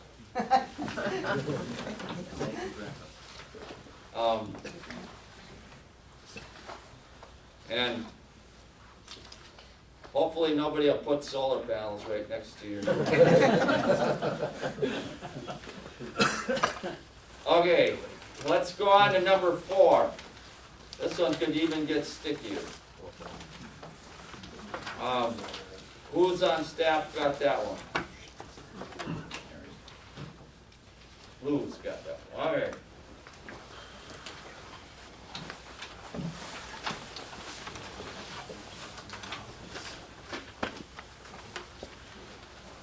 Okay, the last petition of the evening is for Dennis and Sandra Jacobs and Philanona Solar LLC. It's to allow a 2 megawatt utility scale solar farm just north of Stockton. The location on County Road 23. Speaks for itself, just on the west side of County Road 23, before 110, north of Stockton. There's a map of the layout of the solar array that was received from the petitioners. It's 2 megawatts. It's for this one's a little different. It's not a community solar project like we've been seeing, which are generally 1 megawatt projects and are on the Excel line. This is for My Energy Co-op. And it's a 2 megawatt project with 20 acres within the project boundary. Like all the others, they are proposing pollinator-friendly perennial vegetation planted underneath it. They are proposing vegetative screening along County Road 23. which is in green on the map here, which is a little hard to see. There'll be another map that shows it better. One of the interesting things about this one that's different than the other projects that we've seen is that the utility lines are all buried along County Road 23. Minergy's been going along and burying their lines pretty systematically. And since the main line that they're connecting to is buried, their system is also going to be buried. So instead of having the power lines, a series of like maybe 6 to 8 power lines where it kind of ramps up and converts it to the main line. This will be buried, and there'll be a pad with a little utility box. So a little different visually for those in the neighborhood or driving by as well that you would notice. This is a map that we produced that just shows the project boundary, the 20 acres, the access drive, which is pointer works on the wall, but not on the screen. You can kind of see it. Can you kind of see it? I can't see it. Doesn't do much good if I can't see it where I'm pointing. Well, now it's not working at all. So, It's right at Eric's head. Ew, that's creepy. Access is to the north there, coming in off of County Road 23 on the north side of the project. The green shows the proposed location of the screening, and the blue is the fenced area of the project. This map also shows the distance to neighboring dwellings. You can see it's 640 is the closest, which is on the south side, but there's 3 dwellings that are within about the same distance, 640, 740, and then up on the northeast side, 680 feet to dwellings. So pretty good separation, but close to a number of dwellings. And then the city of Stockton is just to the south here too. There's a service road with a line of homes that you can see just the northern part of it on this map, and then beyond that little subdivision, I guess, is Stockton across the train tracks there. So fairly close to Stockton. This whole entire area is prime soils, all class 1 and class 2 soils, until you get up on the slopes a little bit further to the west there. But the whole project boundary is class 1 and 2 soils in the valley. Do you have a video?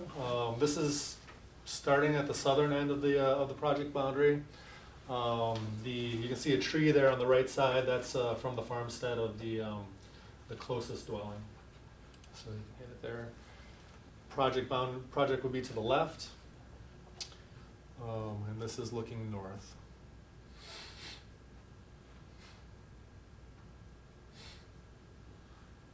There's a little bit of a break in that field there that then turns into a tree line. That would be the north end of the project, and then it would be down. That would be the that little subdivision there, a little row of homes off the service road, and that is the closest dwelling to the project, which was the 640 feet. But that dwelling is the petitioners? Petitioners. No, they do not live on site. Well, no, but they own that land. No, that's. I believe that they own the land around it. I'm not sure that they own that farmstead. Not the site. I'd have to check and see. I don't believe so. I might be wrong though. I'll have to look. They don't live there. Well, I know that. So. But I would assume that we better find out who does own it. I know who lives there, but I don't know if they own it or not. Well, I don't know under the proposed ordinance. Now we're talking about ordinance that does not pertain to this petition, but the proposed ordinance would be to neighboring dwellings. And I don't know if, I mean, that's a good question, we'd have to talk about that, but if the petitioners own it, but it's not their primary residence, they're renting it, would that, need to meet the setback? I don't know. Eric, do you have a thought on that on the fly? A little bit. In this case, I think you're looking at something that's over 300, so. It's over 300 feet some anyway. issues. It meets the setback. That's true. Sorry for Eric's sharing gonna this. help us out for No. future applications. Wouldn't wanna. He wants to deal with this. Wade into that one at the moment either, maybe. Mike? I have some information on that. I don't know about the house, but the smallest building that's closest to the road is 504 feet from this proposed site. Okay. So I don't know about the house, but any structure that's on that building site is over 500 feet. Over 500, yeah. Yeah, and I had just measured on the GIS, and it was 640 roughly, approximately, from the project boundary to the nearest dwelling. So again, under the proposed ordinance, we do have some applications for next month. So when those come in, the setback will be 300 feet, as adopted by the county board. In this particular project, it would meet that setback. Okay. Any further questions for Lou? Kelly? Could we just run through the video real quick again? Absolutely. And you can feel free to pause it if you want. And if you could tell us where we're at. Let's let it go just a little ways here. Can you pause it now? That's good. So, if I can come around here. This is the northern property line of the parcel. Okay. Right here. And then there's a tree line that kind of takes off on that end. So the solar array will be starting 20 feet off of that property line, which is the structural setback. That's where the fence line is proposed. Okay. So panels are a little ways within that. And it would be down into kind of this, somewhere in here, it's hard to tell it's not flagged on the site, but around here, and so this area through here would be proposed for panels. Gotcha, thank you. And that constitutes 20 acres. You can hit it in if you want, and kind of just a little bit further and catch the rear of the project. So if you want to pause there. So this is the back property line or fence line.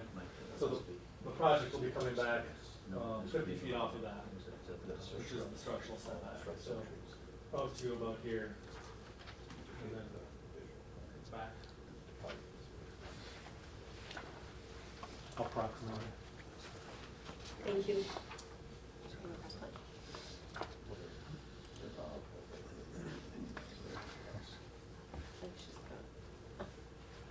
All right, are there any further questions of Lou? We did going through the criteria. The proposal appears to meet all the criteria on its face. So with that, I guess I will let you carry on and feel free to ask if you have any questions. Yeah, the height of this array is how? Oh, I'll have to dig it up. I don't have that right off the top of my head. Okay. The petitioners will probably be able to tell you quickly though. Okay, thanks, Lou. I'll let them answer that question. All right, does anyone representing the petitioners or the solar array company wish to speak?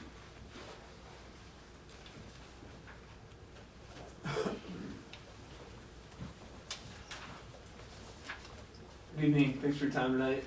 My name is Eric Udelhoffen with Philanona Solar LLC. Address is 100 South Baldwin, Madison, Wisconsin. It's my colleague Forrest Hawk. Just wanted to, I guess, introduce myself and our company a little bit.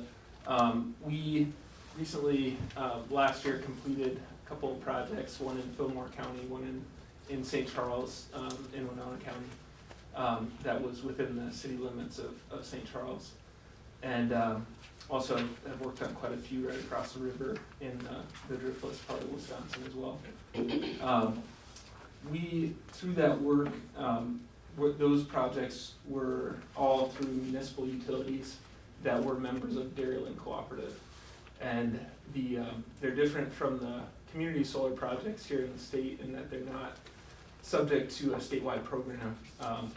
They stand on their merits economically in that they need to be able to produce power cheaper than the alternative sources that the cooperatives buying power from currently from Dairyland. So with those projects, the one in St. Charles, I believe the city administrator told me was gonna save them on the order of $35,000 a year on their electrical bill, which as a municipal as a municipal utility they pass through to their customers. I don't know the exact savings for this project, but it's a very similar premise.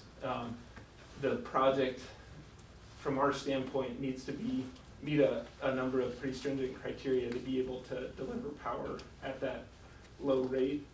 And basically, we worked with My Energy to develop a price that worked for them that would save their customers a significant amount of money. And then we had to have the perfect site to be able to achieve those outcomes. So the main variable from that standpoint was the interconnection location. So this is one of 4 projects that we have currently proposed. The other 3 are in Fillmore County, so the Philinona Solar, that's where that name came from. We're not very creative. Yeah. But the idea is to build them all at the same time with the same Minnesota contractor that we worked with on the other 2 projects we built in the state.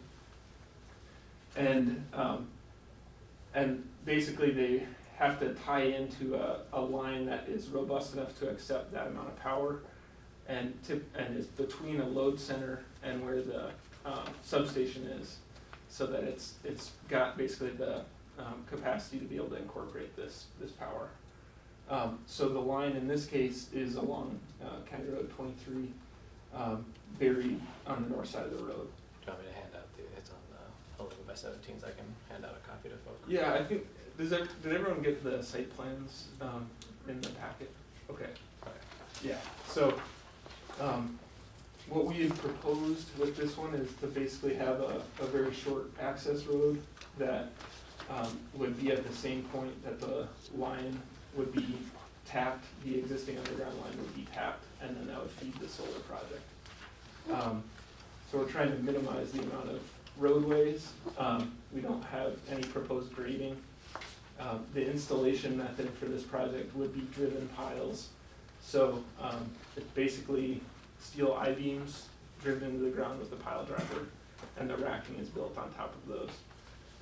The other thing that we had to do that we did with these projects in order to make them economical and efficient was to design them with single axis tracking and also bifacial panels that accept energy from the backside as well as the top. So a lot of the year that's not a big deal, but in the winter, especially when there's snow on the ground, there's a lot of light reflecting off the snow. So that actually is a pretty significant boost. So the project, the staff report mentioned 20 acres.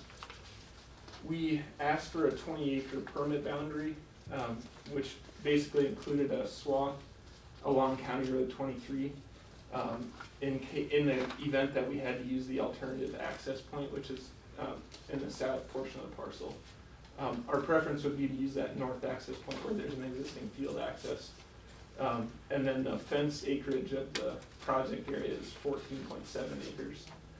So within that 14.7 acres, the 2 megawatt facility is expected to produce about 4.2 million kilowatt hours per year, which is about equivalent for 450 average Minnesota households for the year, or 933 electric cars for the year.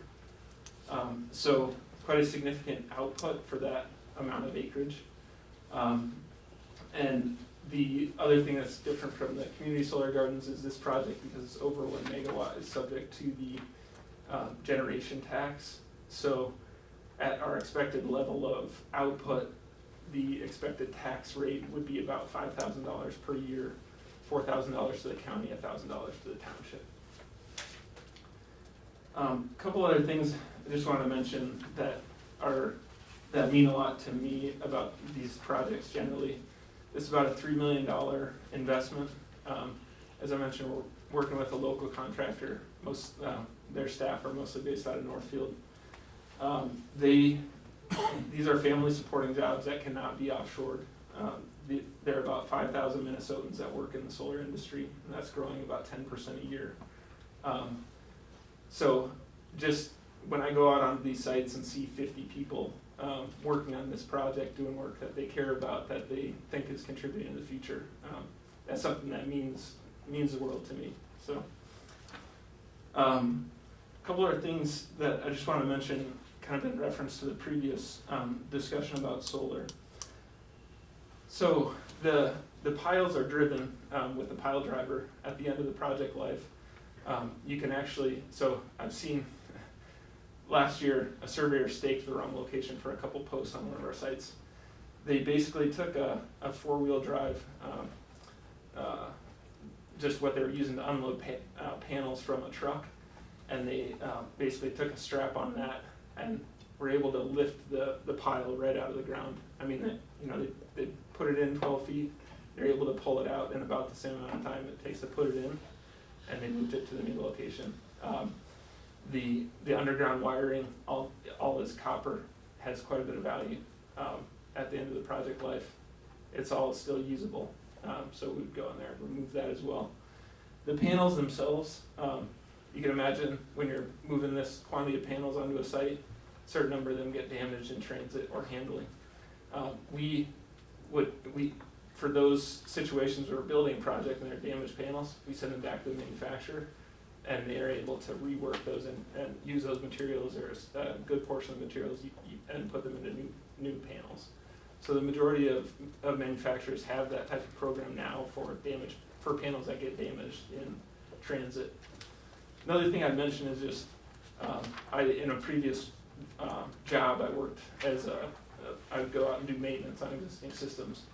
I did quite a bit of maintenance on systems in the Wisconsin area that were installed during the oil embargo, and the panels have been operating for 30+ years. They're extremely straightforward technology, basically polysilicon, glass, and a wire on the back. We're not talking about thin film panels, so the cadmium that was mentioned earlier, none of our panels have that. This is polysilicon wafers, glass, and a semiconductor wire that basically takes that to a central point, and then you connect those in series and bring that power back to the inverter. They're about 85% glass and plastic by weight, and then 8% aluminum, 5% silicon, 1% are the metals and wiring. So very common materials. One of the things I love about, I put my first solar panels on my house in 2008. They just sit there. They're a passive technology. They're designed to absorb the sun. And so I just wanted to mention that, and if anyone has questions on recycling or materials, be more than happy to supply any information we can and recycling and so forth. Mark, where are your panels made? So the majority of polysilicon makers are in the US for the panels that we use. There was just recently, a tariff on exported polysilicon. So most of the panel makers would basically import US polysilicon, make the panels, send them back to the States. So that tariff was recently lifted, so US polysilicon makers are now pushing more polysilicon out to the world that's making the panels, and we're bringing them back. A lot of our projects most recently we use Canadian solar panels, which are made in Ontario. There's another manufacturer that we used, Healing. Those are the ones I have in my house. Those are in northern Minnesota, and they have a factory in Canada. And then there's a large number of manufacturers in Asia that make panels as well.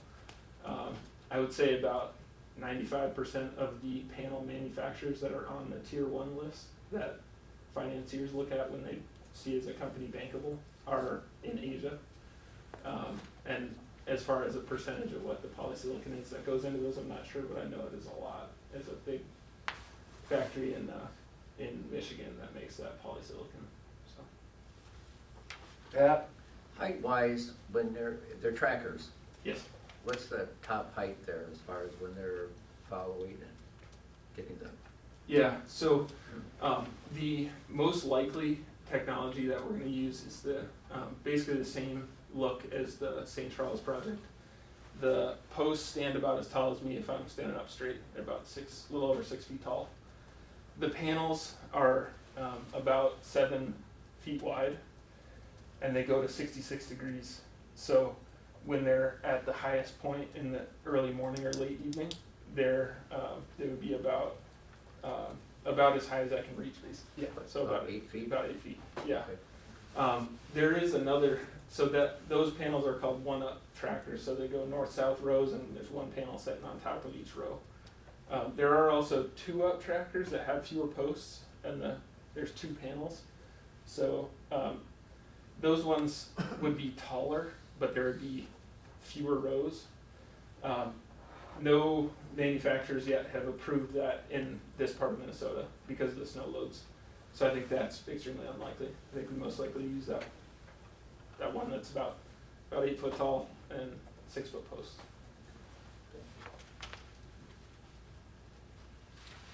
Just wanted to jump in really quick. One of the other issues that was brought up earlier was glare off the panels, and as Eric mentioned, they're designed to be absorptive, and they have an anti-reflective coating. But in your, I think it was Appendix D of our application included a glare report we conducted with a third party that's approved by the FAA, and we dropped an observation point at every home within a half a mile and observation string along County Road 23, and there was no glare reported for any of those observation points according to the FAA tool. So. And that's the same tool. We just are building a project at an airport in Middleton, Wisconsin. And same tool was used and approved by the FAA. I think it's a similar analysis as that one. These tracking panels, the glare is much reduced from a fixed tilt because you can imagine as the sun moves throughout the sky, the panels are moving, reflecting the sun back at the sun, basically. So that's, I think, another big benefit of these tracking panels.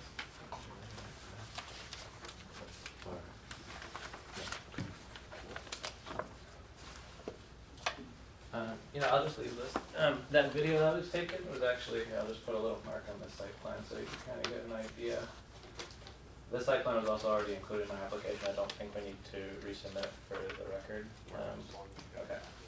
So that star there was where the video was taken from, so it's actually a little bit further south than where our project boundary was, just to give you an idea. Here you go. The blue area, Go ahead. the blue area, is that the 14.67 acres or is that the 20 acres? That is the 14.6, yeah. The 20 includes basically like the setback off County Road 23.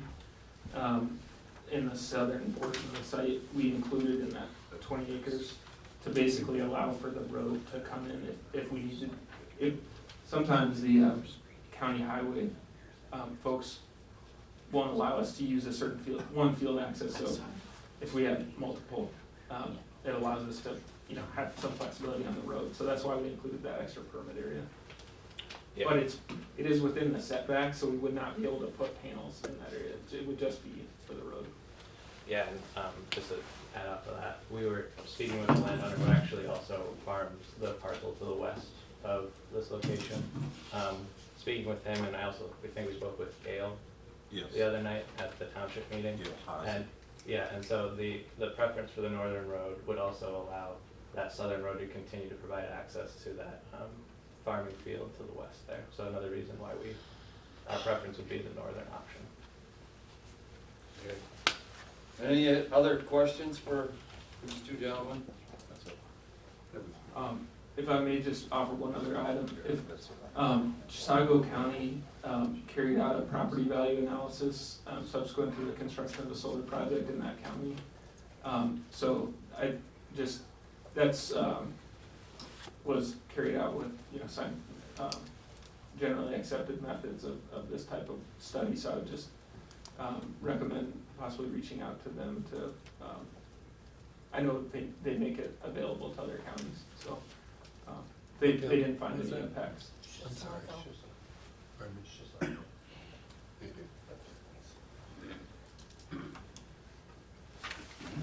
Thank you. Thank you. Thank you, appreciate it. All right, at this time, I guess we need a motion on whether we're gonna open the public hearing. Martin, so moves. Second. Kelly seconds it. Any discussion on the motion?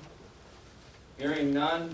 All those in favor of opening the public hearing for docket 1-16-20-04, say aye. Aye. Opposed, nay. The public hearing is now open. Anyone wishing to speak to this docket item number 4, please step forward, state your name and address.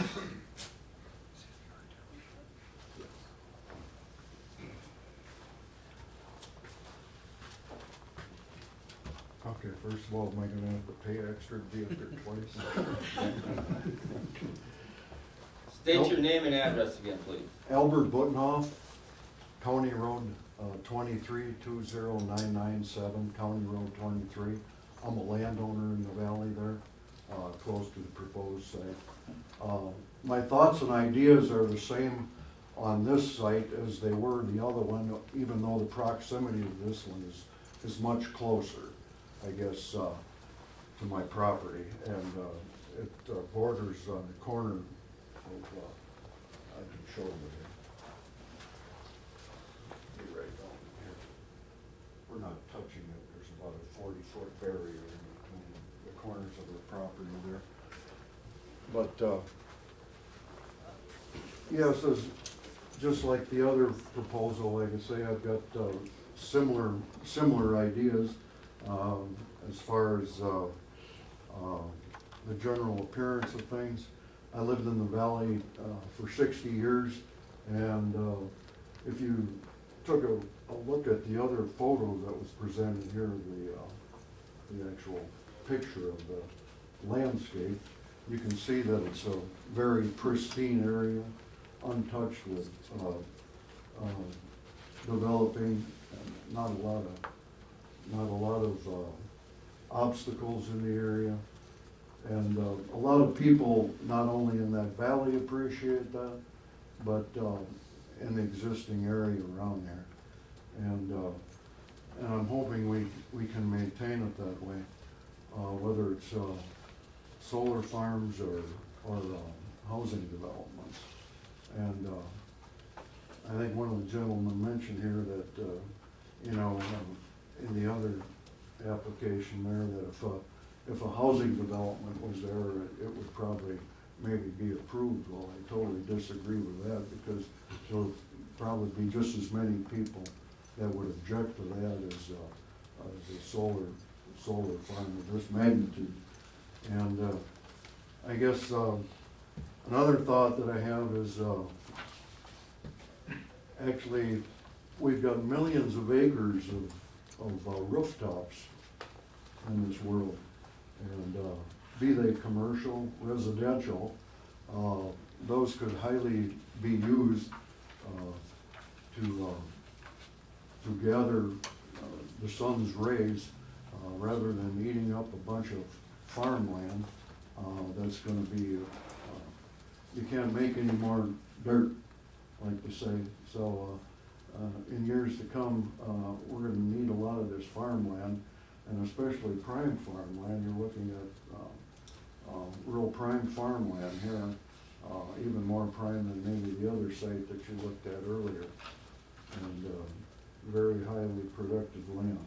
And there certainly are better places to put solar farms and nice flat ground. And that's just the end of that story. But let's see, what else do I have here? Bear with me. Okay.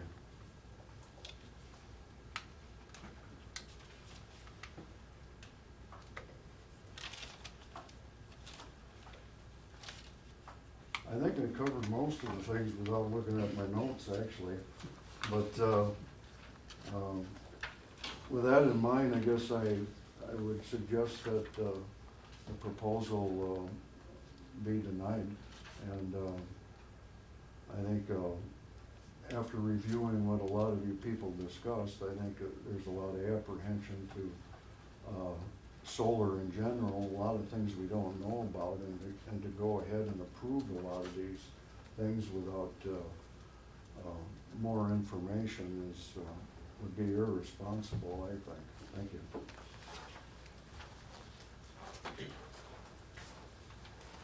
Okay, for the second time, anyone wishing to speak to docket number 4, please step forward, state your name and address. John Erickson, my address is 25938 Charity Drive. My land is adjacent into the, I guess it would be to the east and across the highway from this proposed site. Just to echo kind of what Mr. Butenhoff said, this valley, if you're familiar with it at all, is an absolutely beautiful valley. We've got a top grade trout stream running through on the other side of the road from this proposed site. This is prime agricultural land. I've lived out there since '86, I believe. And as they said on the other project as well, we look out over our valleys, we like to see our wildlife. I know it's not my land to decide what goes on that land, but I do think a solar project, especially a 20-acre solar project on that hillside and that particular stretch of the road would stand out like a sore thumb compared to what is currently out there. I would feel the same way if it was a mobile home park or a set of dwellings or anything else being proposed for that land. I just don't think it fits there as well as possibly other land that may be less suitable for farming or less suitable for agricultural that maybe would be better suited for a solar panel system. I don't know much about solar technology. I only know what I see when I drive past properties that are solar farms, and it is not a desirable look in my mind for a valley that's as beautiful of an agricultural setting as our valley is. Thank you for your time.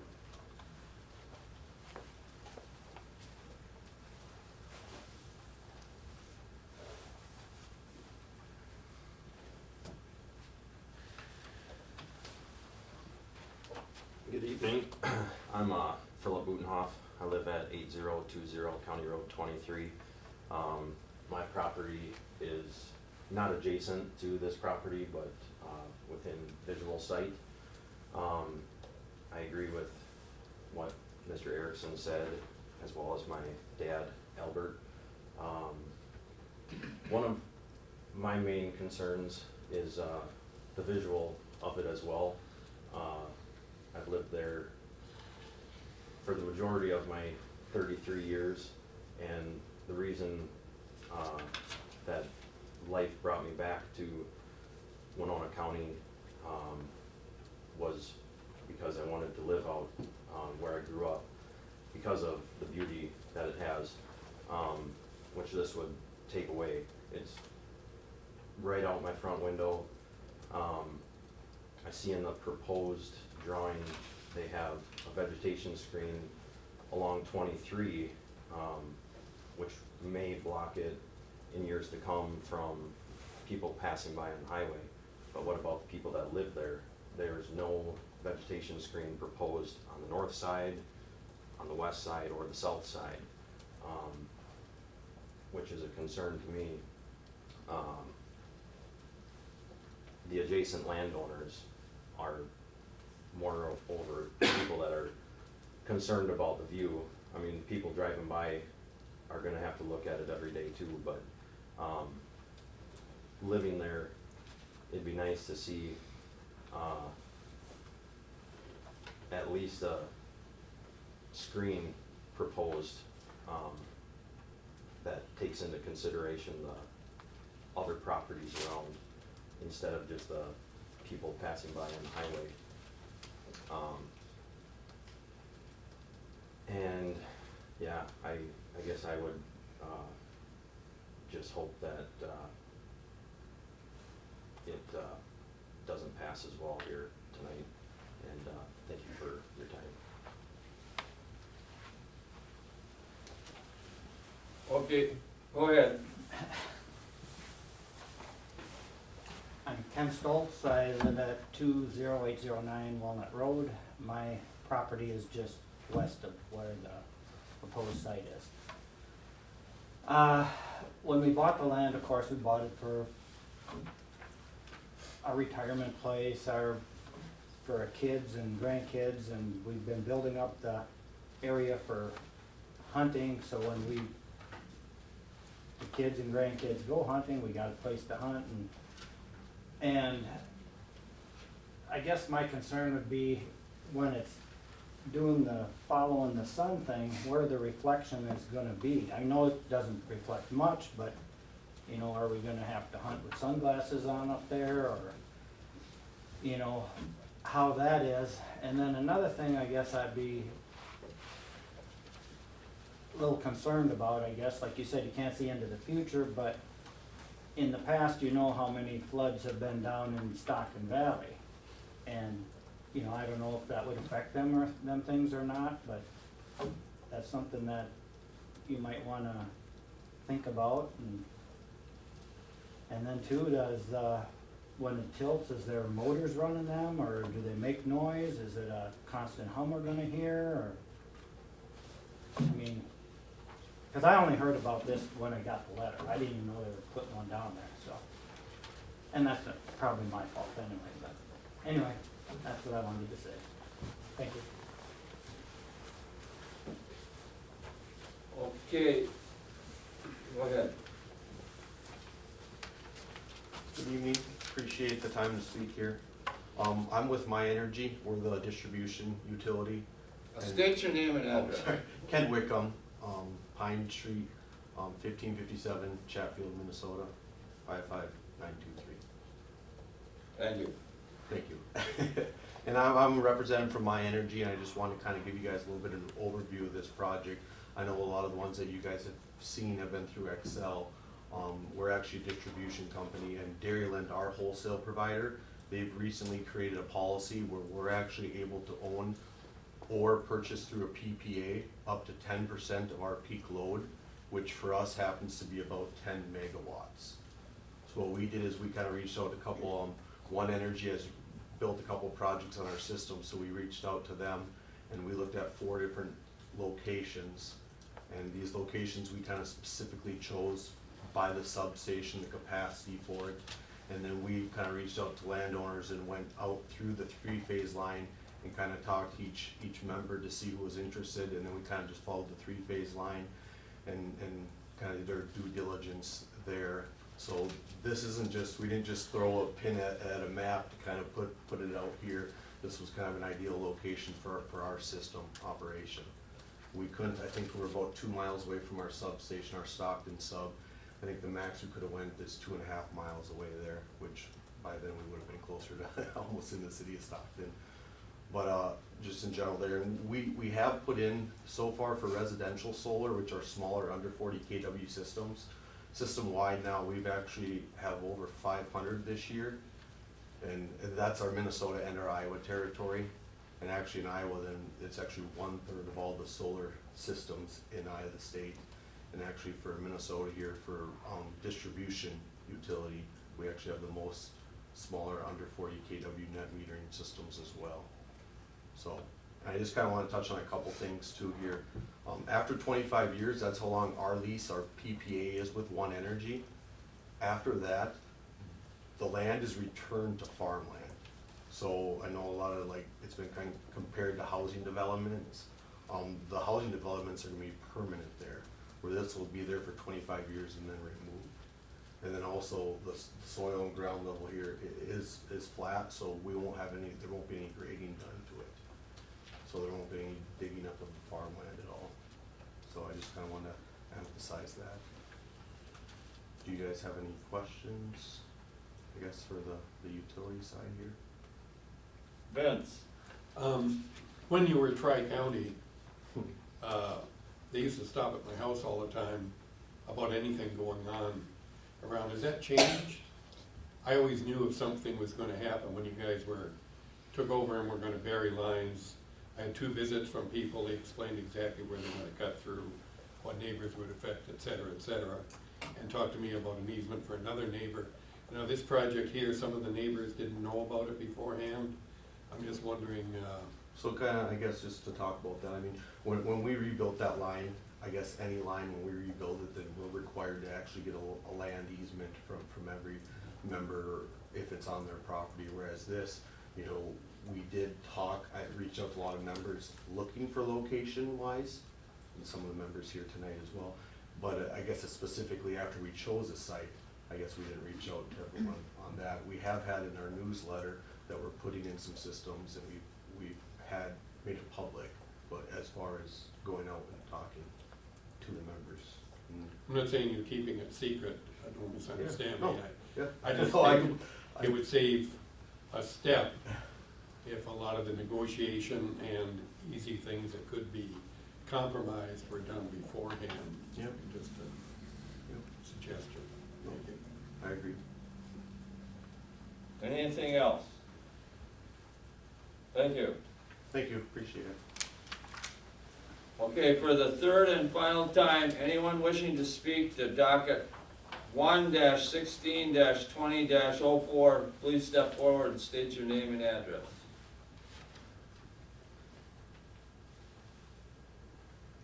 I'll move to close public hearing. Steve moves to close the public hearing on docket number 4. Anyone? I'll second. Mike seconds it. There's no discussion, I presume.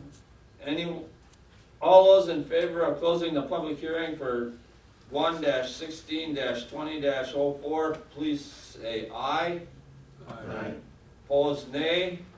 The public hearing is now closed. Is there any discussion amongst the, okay, Prior to that, I just wanted to mention that even though he couldn't be here tonight, Steve Hacken, the county appraiser, confirmed that a 2-megawatt system does fall as a commercially taxed entity compared to the 1 megawatts. okay, that was mentioned by the people that are gonna build it, okay. We understand what she said. Okay. I won't ask you if we're in agreement. Let's see, do we wanna go to the findings of fact next, or? Okay. And what page to read?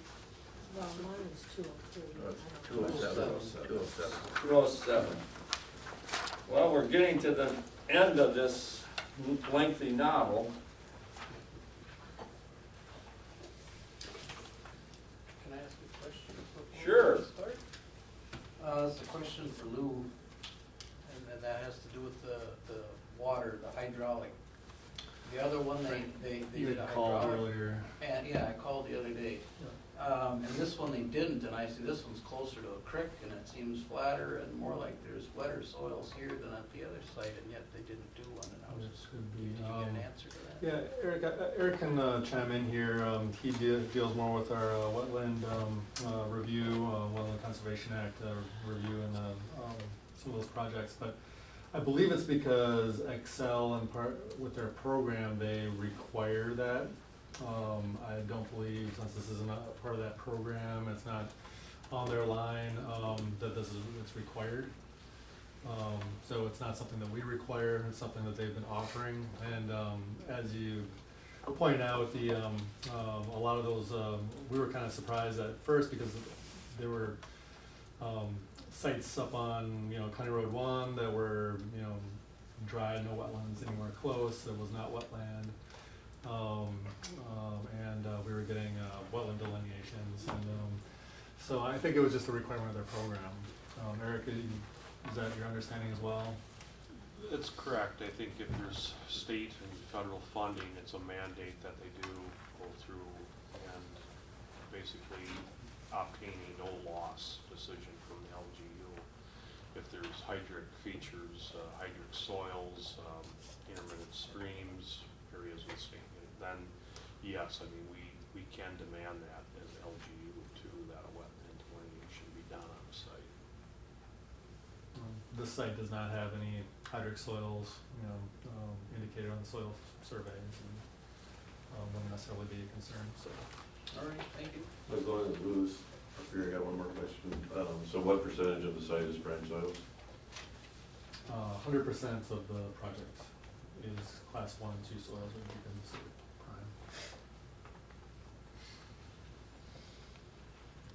prime. Okay, let's start with the findings of fact.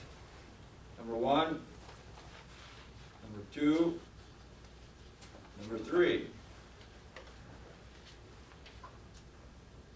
Anyone wishing to make further comments? Mike? Yeah, I'll make some comments on that. We've spoken another project here of how to mitigate. We know we can't get rid of it all, as Sherry's pointed out. Based on what I just heard, maximum height probably be 7 or 8 feet. And the topography here is very flat.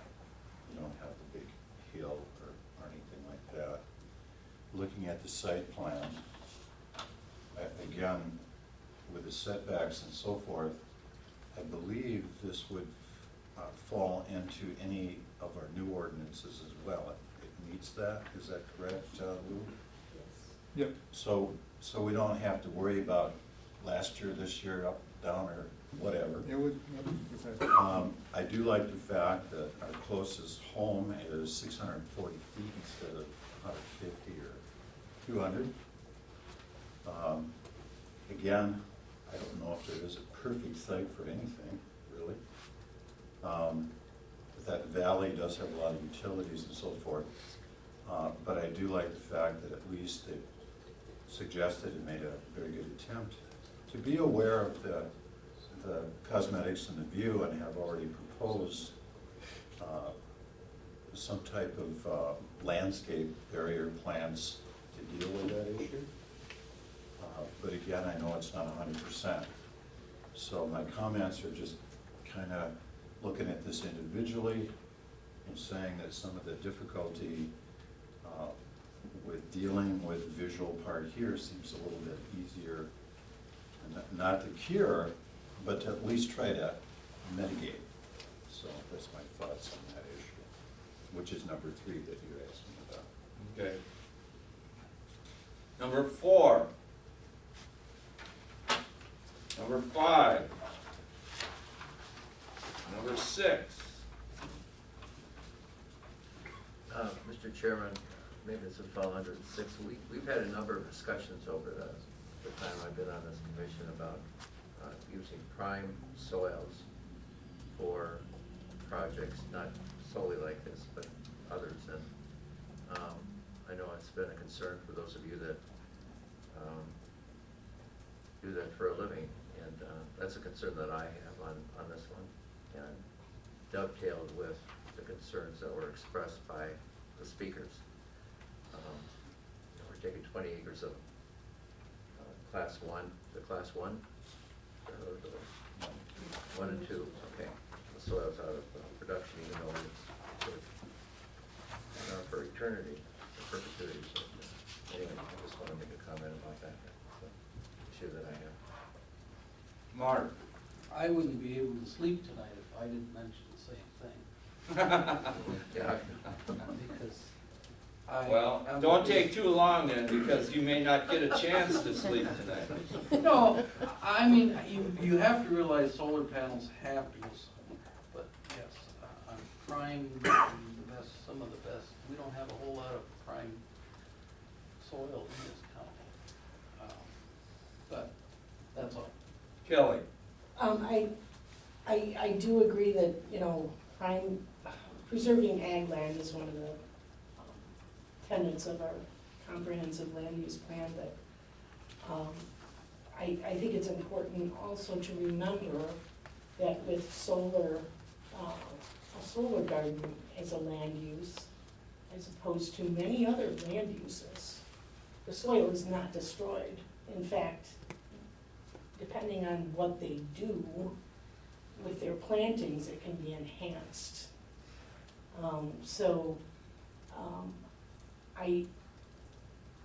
It's sounds like it's going to be taken out of agricultural use for, based on what the gentleman from My Energy said, 25 years.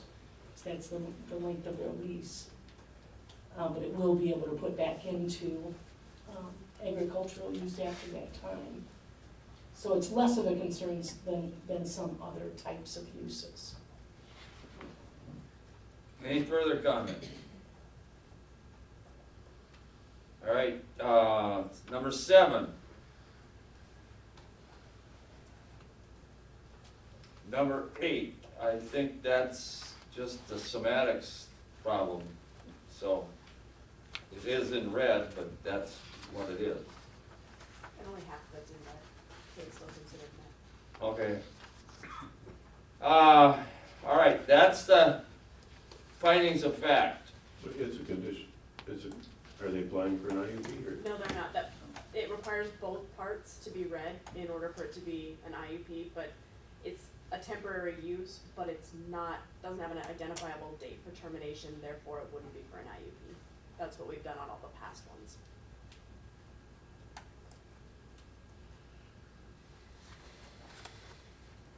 All right, we got quite a list of conditions.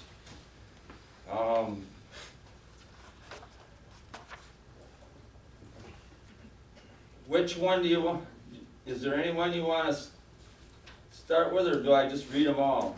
I'd like to start with number 3, because that's the one that folks have expressed a concern about. Okay, And I guess based on the fact that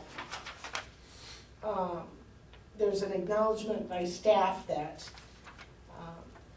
this will have an adverse effect on adjacent residential properties.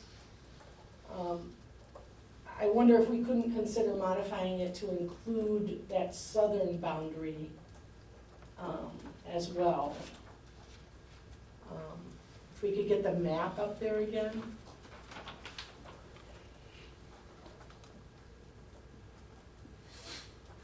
Right now, they're doing screening right here, but not all the way along here. And if we could include this boundary as well, it might mitigate further some of the concerns. are you don't care about the west and the north one? I don't think those were where the closest No, houses no. were. I think the I just want to concerns- be clear, what, I care about them, it's not that I don't care. okay, I. But if there aren't any houses over there, then, I guess the screening is not necessary. Okay. All right, do you want to make that a motion to include that? Would that be part of the landscape development plan or an approval or not? Mr. Chair, the development of a landscape designed by a certified landscape architect should not necessarily include just bring around the rosy. I don't know that, in other words, an exact line of evergreens around or inside the fence is sort of visually represented here. Wider and narrower groupings, the inclusion of some shade trees in some areas that are maybe further away from the panels. Done in a slightly more naturalistic way, rather than just maybe calling out that there's a fence with a perimeter of evergreens, can be accomplished by someone with some skill, as long as enough room is made between where that planting goes and where the panels go. What we've been seeing typically before this is that they put the fence in, and I mean, it's a new industry, we're all learning, but the fence goes in, there's a skinny little spot for some evergreens or for something, and then the road right-of-way is right there. The conditions as far as animal depredation, whether or not the plants will survive. If it's too wet, you can't plant most evergreen species.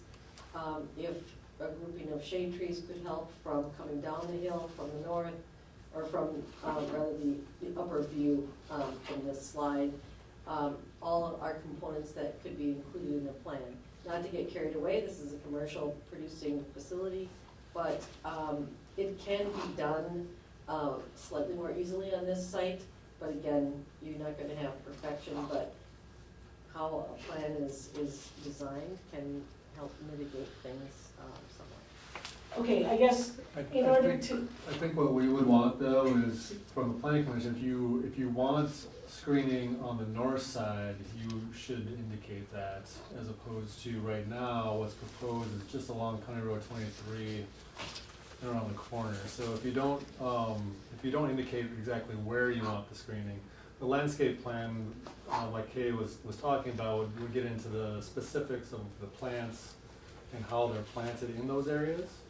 But we need to know where we need to be screening and where that screening would. okay, so then my motion would be, Amendment, I'm s- amendment, The motion to. a my motion to motion amend. to amend Yeah. would be to include, okay, so currently says between the solar energy system and County Road 23, comma, As the well southern as the border. southern residences? yeah,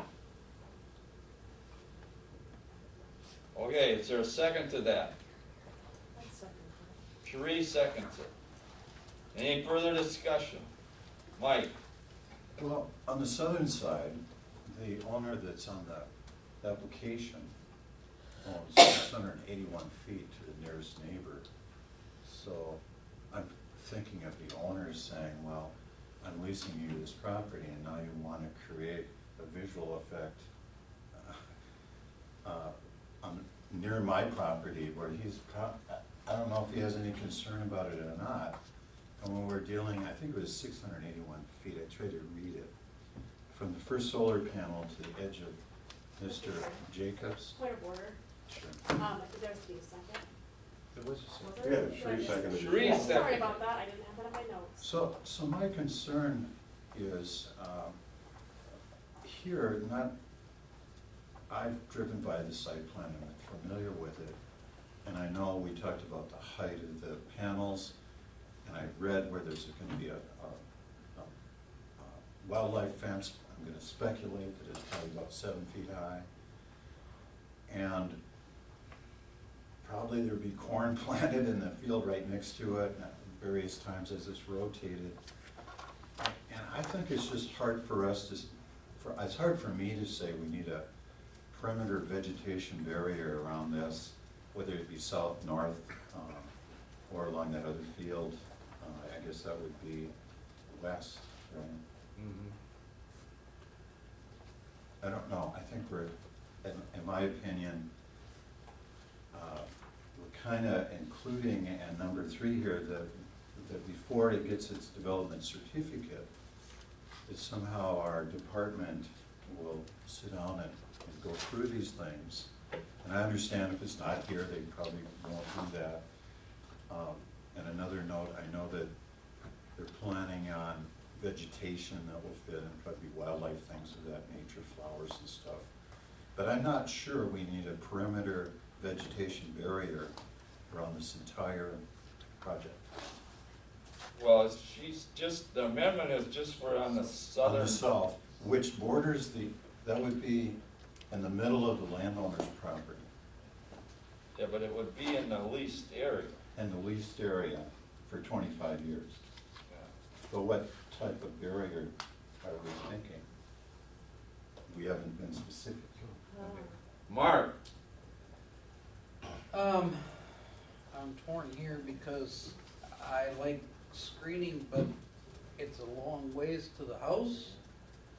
And the more screening you put in, they're gonna have to move the fence, and you're gonna take more tillable land yet.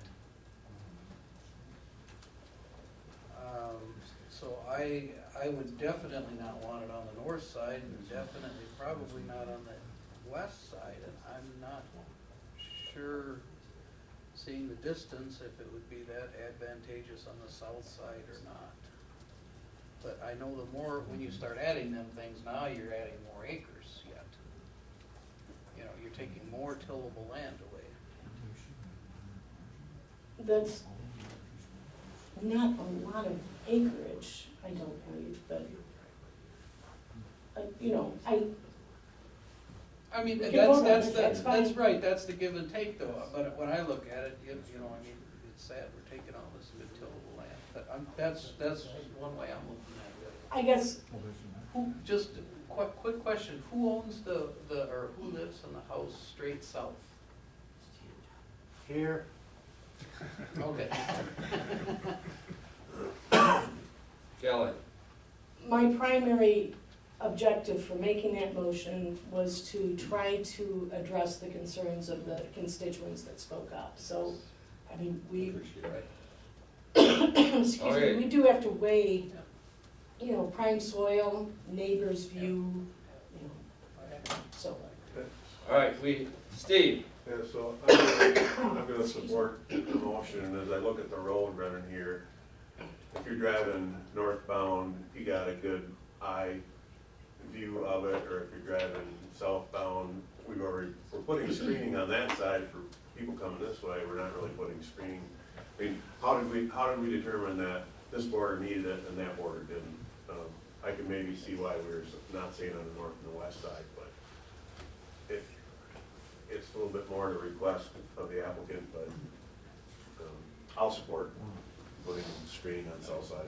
is there any other comments on this motion to amend?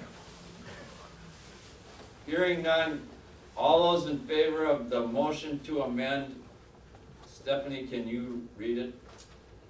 To amend condition number 3 to add as well as the southern residences, after, between the solar energy system and County Road 23, and then as illustrated on the proposed site plan. Okay. It should say southern perimeter, not residence.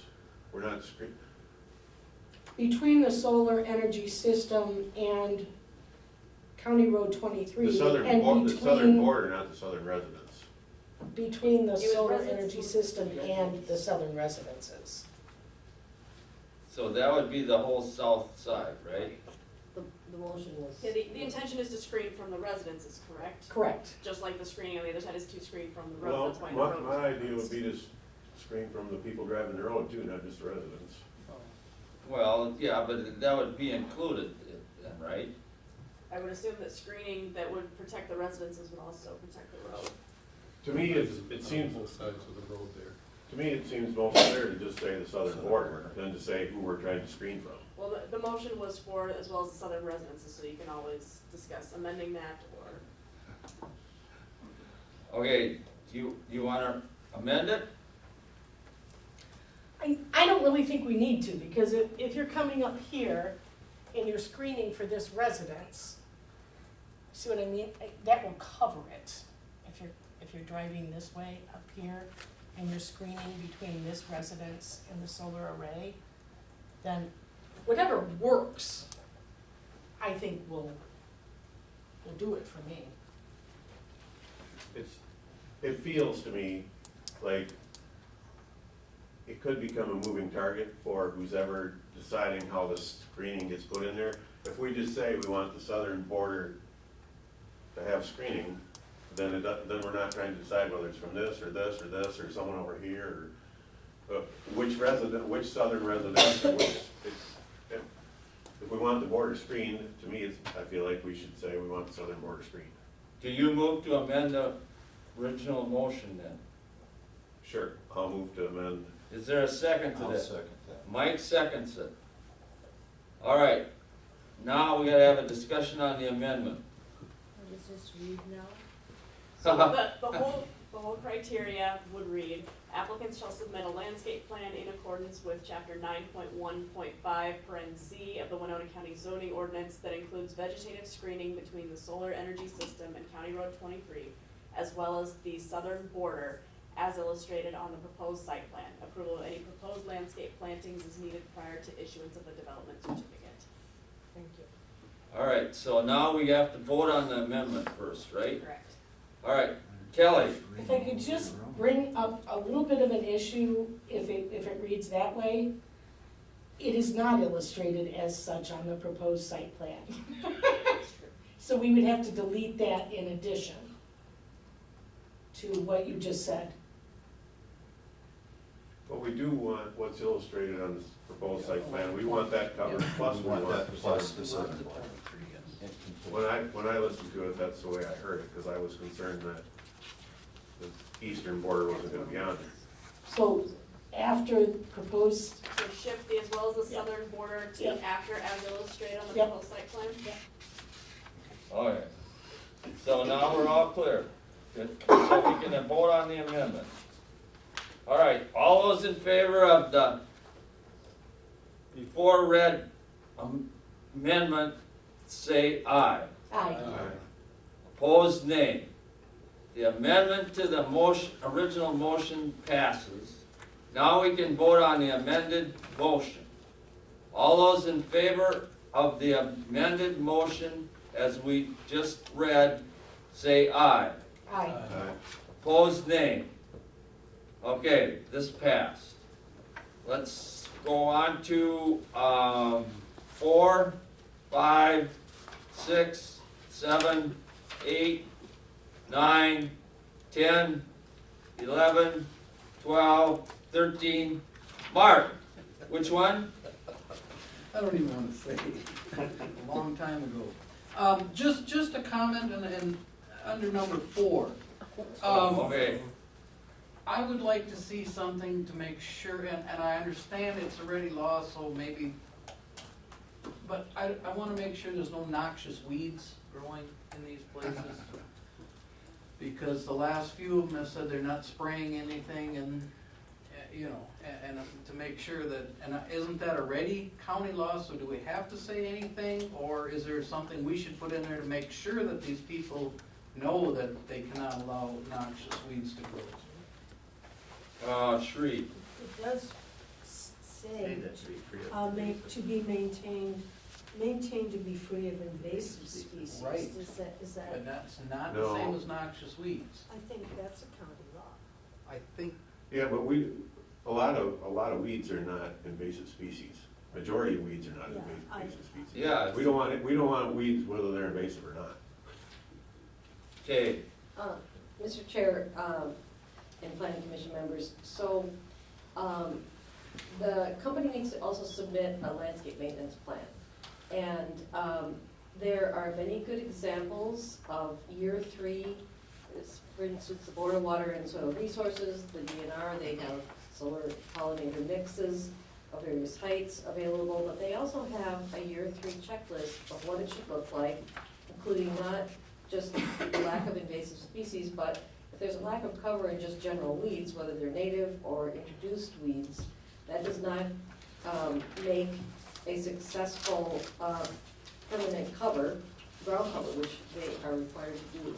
So they have to submit a landscape maintenance plan.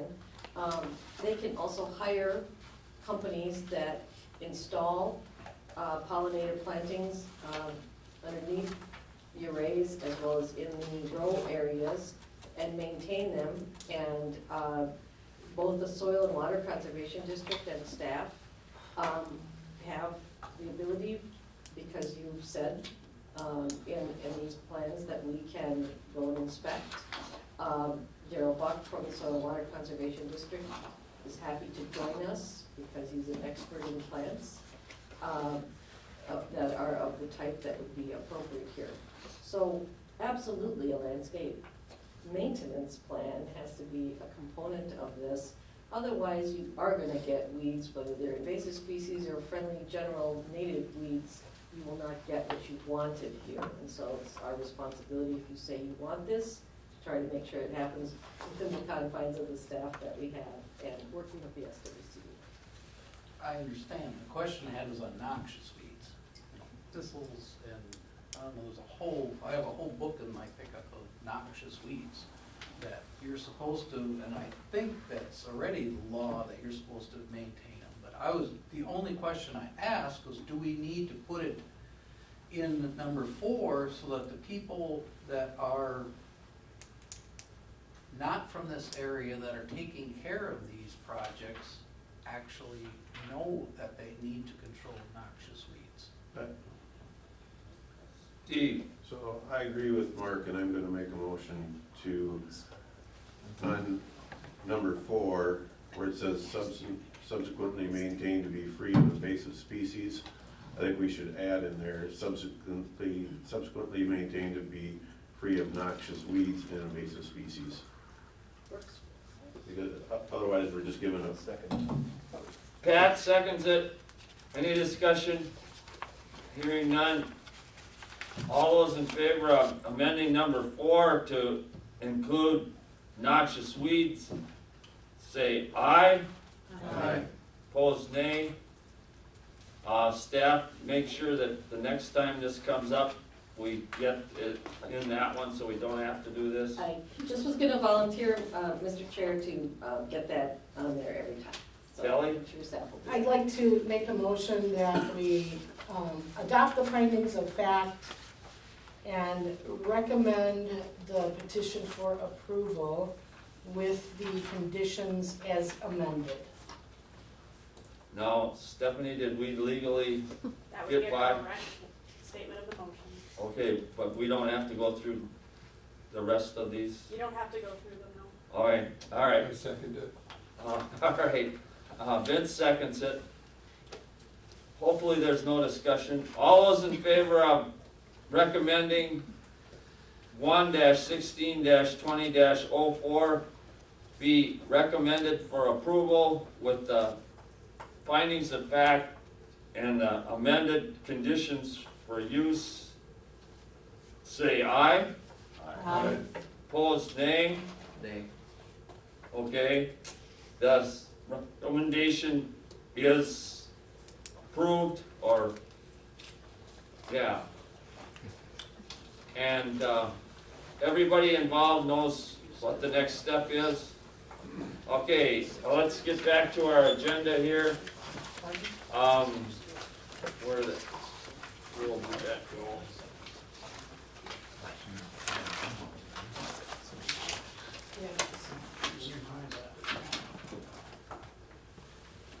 All right, Board of Adjustment did not meet. County Board update. Board of Adjustment didn't meet? No, Sherry says no. Okay, so I guess then I didn't really realize that. I'd say a point of order is that doesn't the Board of Adjustment have to each year appoint their liaison to the planning commission? No, the liaison appointment is done by the county board, usually with a recommendation from the Board of Adjustment, and as long as Sheree was appointed, it wasn't a one-year term, we checked on that. It just said that Sheree was appointed as the liaison, so unless there's a change in that from the county board, she remains the liaison. Okay. All right, Steve, that's put you up. Sure. County Board approved the Tom and Roxanne Newman petition for dwelling on less than 40 acres. The County Board approved the Larry and Deborah Abnett for a community solar garden. And then the solar ordinance was adopted by the County Board on a 3-2 vote. And Marcia Ward and myself voted against the ordinance because the 500-foot setback that the planning commission had discussed was changed to 300 feet, and 40% prime soils rule was eliminated. So I wanted to support the work done by the planning commission and not surprise the planning commission with taking a different position than what I took here. So that's where that went. One other item that was brought up last night was the intent of the IUPs and CUPs. And I would like the planning commission to put on a future agenda to revisit what the intent of the IUP CUP is. The discussion about whether the applicant gets to determine what they're applying for, whether they're applying for an IUP or a CUP, and whether that's the planning commission and the county board that makes that determination. So I'm not on the same page as what legal was last night on what was approved, what was voted on, and what's been implemented. So I think that needs to go back for clarification. Okay, staff, do you understand what was suggested, or? If it's the choice to put it on a future agenda, we'll be prepared to address that. Okay, that satisfactory, Steve? Yep. Is there any other business? Move to adjourn. Okay, The planning commission members have before them the county's respectful workplace policy. So those have to be signed and turned into the Planning and Environmental Services Office or HR, whatever's the most convenient. And it's something that staff signs as well. And it is prepared by the administration. And so I said I would hand it out, and if you sign it tonight, that'll save some time, but there is a second copy of what you've signed, a blank one, for you to take along with you as a policy to also review at the future. You sign one annually, but Dr. Flynn will not have seen this perhaps before or recently, so I just wanted to ask for that. Thank you. Move to adjourn. is there a second? Vince, you just. Second. Vince just seconded it. All right, all those in favor of adjourning the January meeting of the Winona County Planning Commission, say aye. Aye. Opposed, nay. We're adjourned.